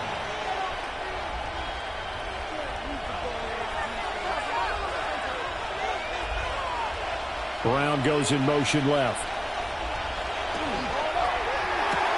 Throwing quickly, that's caught by Brown out wide. And he's going to get this all the way down inside the 35. A good pickup there, 21 yards. And that's a much-needed 1st down right there. Look, they're down by 8. So logic says they don't have to get a touchdown out of this drive. But the way things are going, I don't know if I'd put it in the hands of my defense here. You might not get the ball back at all. So if a 4th down situation comes up, I'm thinking hard about going for it right here and right now. And that play went nowhere. Losing yardage. It'll be back at the 36. Officially, it's a 1-yard loss. That's going to bring up 2nd and 11. There's no question that coming into this game, this defense was pretty vocal about its desire to take this running back out of his game. And all that pregame wolfing has turned into results. Here's Lawrence. Throwing quickly there, but it's incomplete. A lot of times it's that first read that you have. Maybe you get it in pre-snap, and he locked in on his target, but he was covered quite well, and that one's incomplete. 7th play of this drive coming up, but a long way to go on 3rd down. Now Lawrence. And the Broncos get there and take him down. And now that brings up 4th down there, a loss of 6 yards on the sack. He seemed to have a reasonable amount of time in the pocket, but he couldn't get rid of the football, and the end result, Charles, him on the ground. Yeah, he's got to keep an internal clock to go along with his offensive line. When you're talking about 3, 4, 5 seconds, that's a reasonable amount of time to expect to deliver the ball downfield. So great to try and complete a pass, but it's equally important to know when to throw the football away, too. A 59-yard attempt. And he put enough leg into it, but it's well off to the right and no good.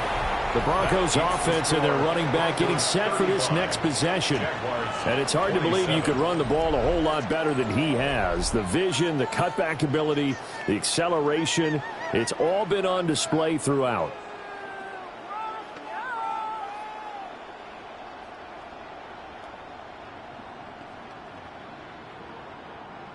The Broncos onto the field, ready to start their next drive. Their defense was able to hold serve, albeit with a little help from that missed field goal. As they settle in now 1st and 10. And he's across midfield from one 49 to the other 49, a gain of just 2. All defenses worry that whenever anyone catches the ball and has a head of steam come out of the backfield, it could turn into a big play with missed tackles or he runs through people. But they were right there waiting, and they stopped him for a minimal gain. On play action, here's Nix. Throw left side complete. That's Franklin. And down to the 20 he'll go before heading out of bounds. The catch and run pays off for 29 yards. And as a quarterback, you always want to exploit gaps in the defense, and he finds one here. Crossing route, working from right to left across the field. And once you get defenders going in the wrong direction, it is awfully hard for them to pivot back, and you end up getting the first down. That's going to be knocked away and incomplete. I certainly like the idea. You're down on their side of the field. Get your big play guy involved. That time, they put one up for him to see if he can pull it down in the end zone, but the coverage was good, and it winds up incomplete. After the incompletion, here's 2nd and 10 from the 20.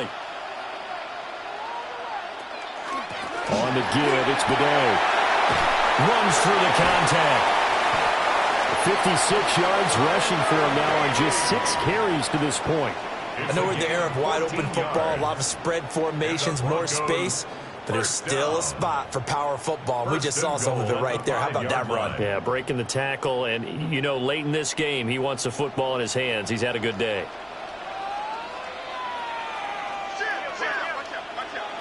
Throwing Nix. Looking end zone, but it's incomplete. On that snap, he's a hero of his defense up to the play he just made. A one-possession game, and his hit kept it exactly that.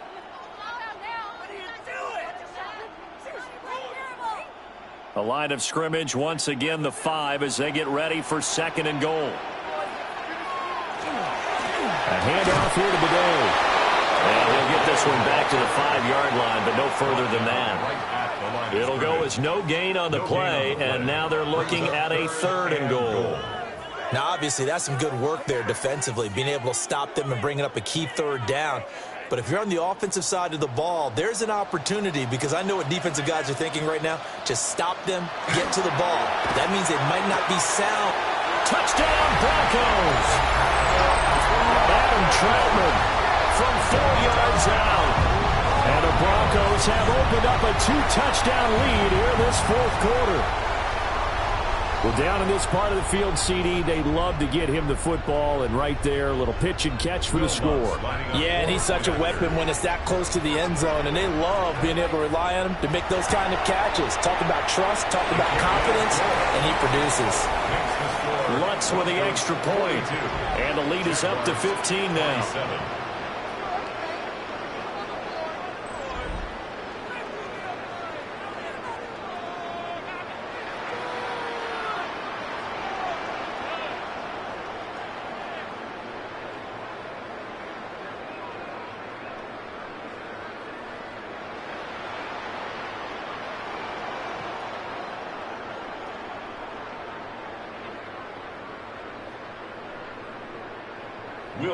After the touchdown, Lutz to kick it off.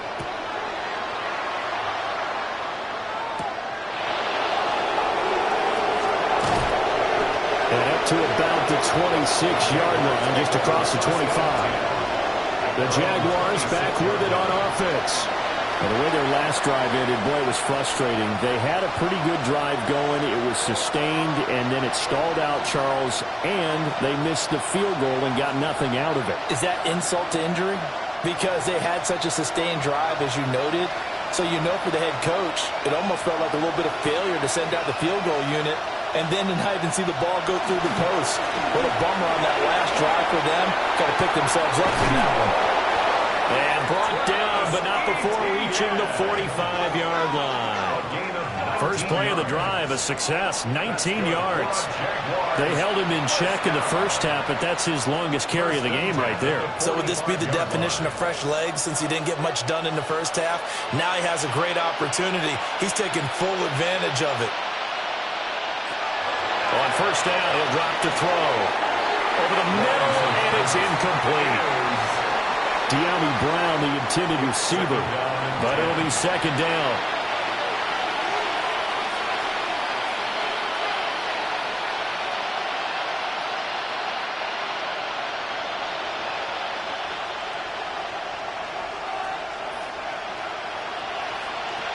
From the gun, it's Lawrence.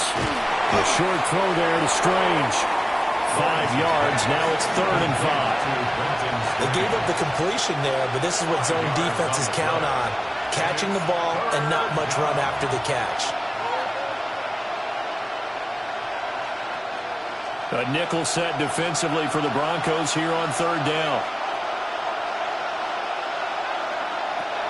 Looking to throw. Lawrence.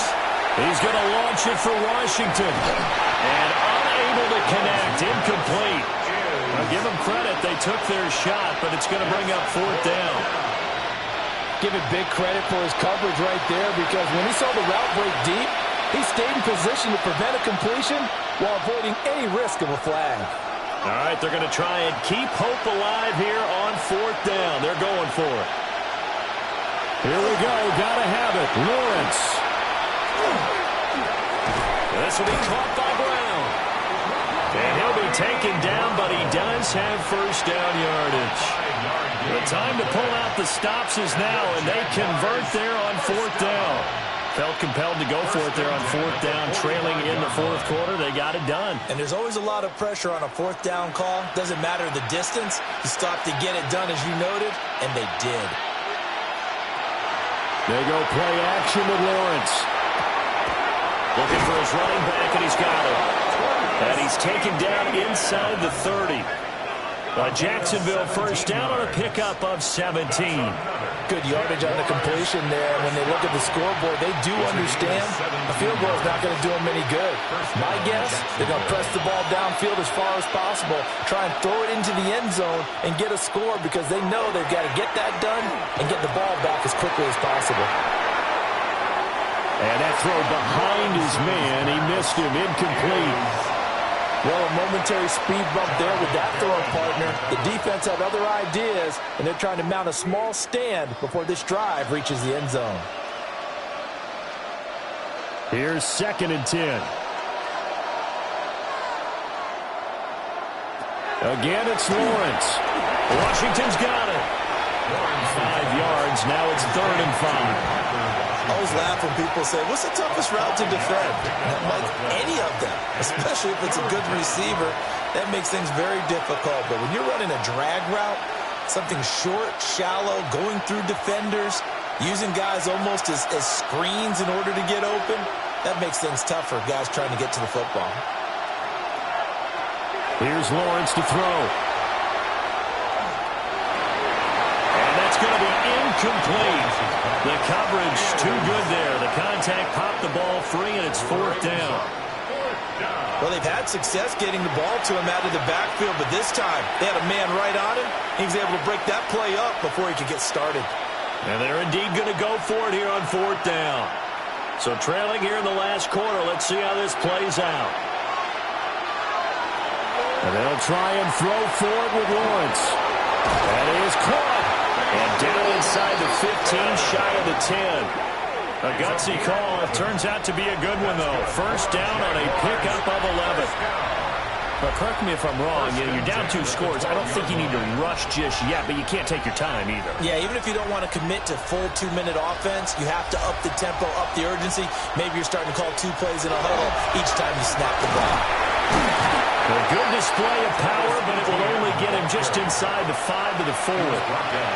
Give him 9 on the carry that time, and they're set up with a 2nd and 1. Not too many offenses want to turn down long drives, but when you're down what they are, they've got to pay it off with some points.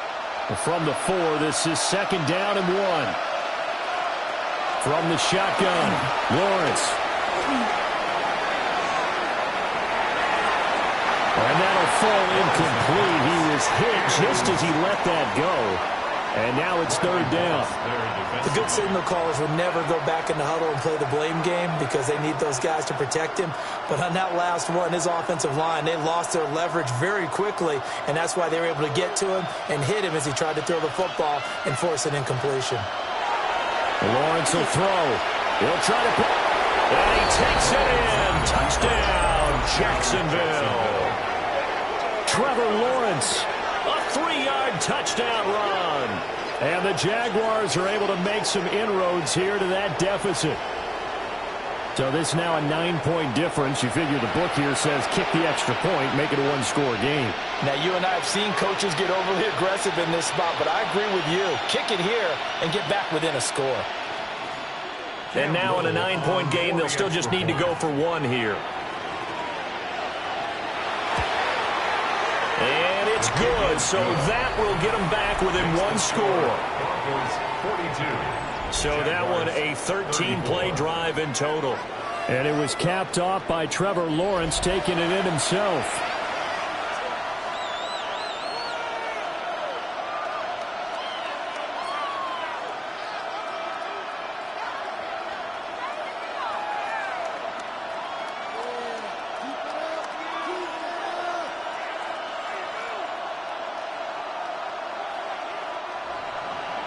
Set now to kick this one away, and off it goes.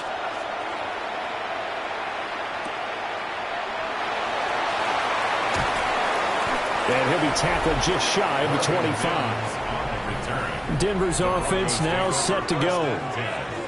Right now clinging to a one-score lead, Charles, and I think operating within that 4-minute offense with a little less than 4 minutes to go applies here, right? It certainly does, and that means the playbook is still wide open.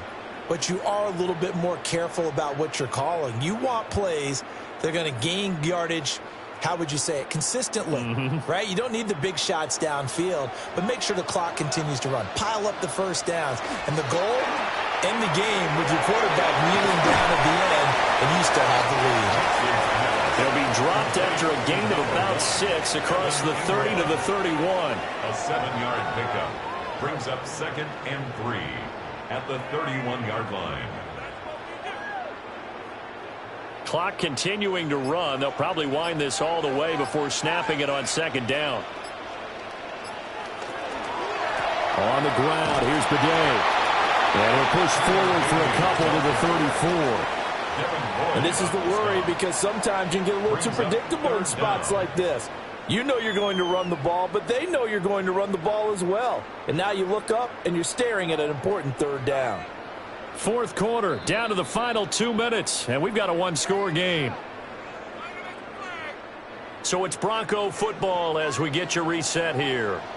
They're facing a critical 3rd down now as they try to hold on to this lead. And they'll let their fullback try and push the pile. And he will have the Broncos first down as they're able to get the 3rd down conversion. That was big. Needed a few yards to pick up the first. Slim lead here in the 4th quarter, and they turn to the big fella, the fullback, to get it done. And you know, as my partner, you know I'm old school, right? You know I love those mastodons that carried the ball way back in the day that were a key part of the offense. And now, when they need them, when they need those key yards, those tough grind-them-out yards, the fullback's going to get the ball. It's a gain of 16 yards.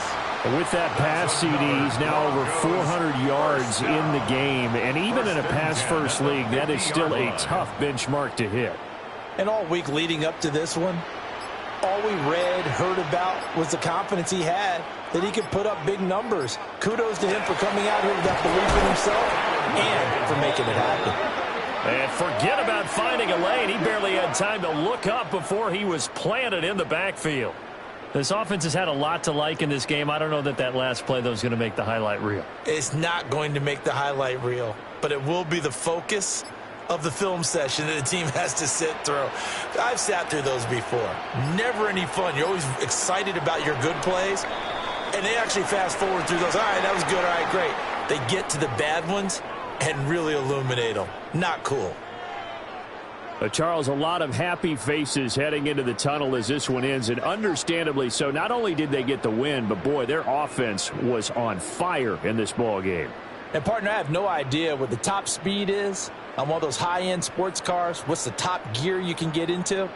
This offense, they certainly were there in this one, huh?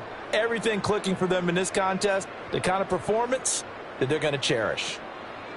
So that'll do it for my partner, Charles Davis, and the best darn crew in the industry. I'm Brandon Gaudin. This has been a presentation of the NFL on EA Sports. The Broncos are winners as we say so long from Denver.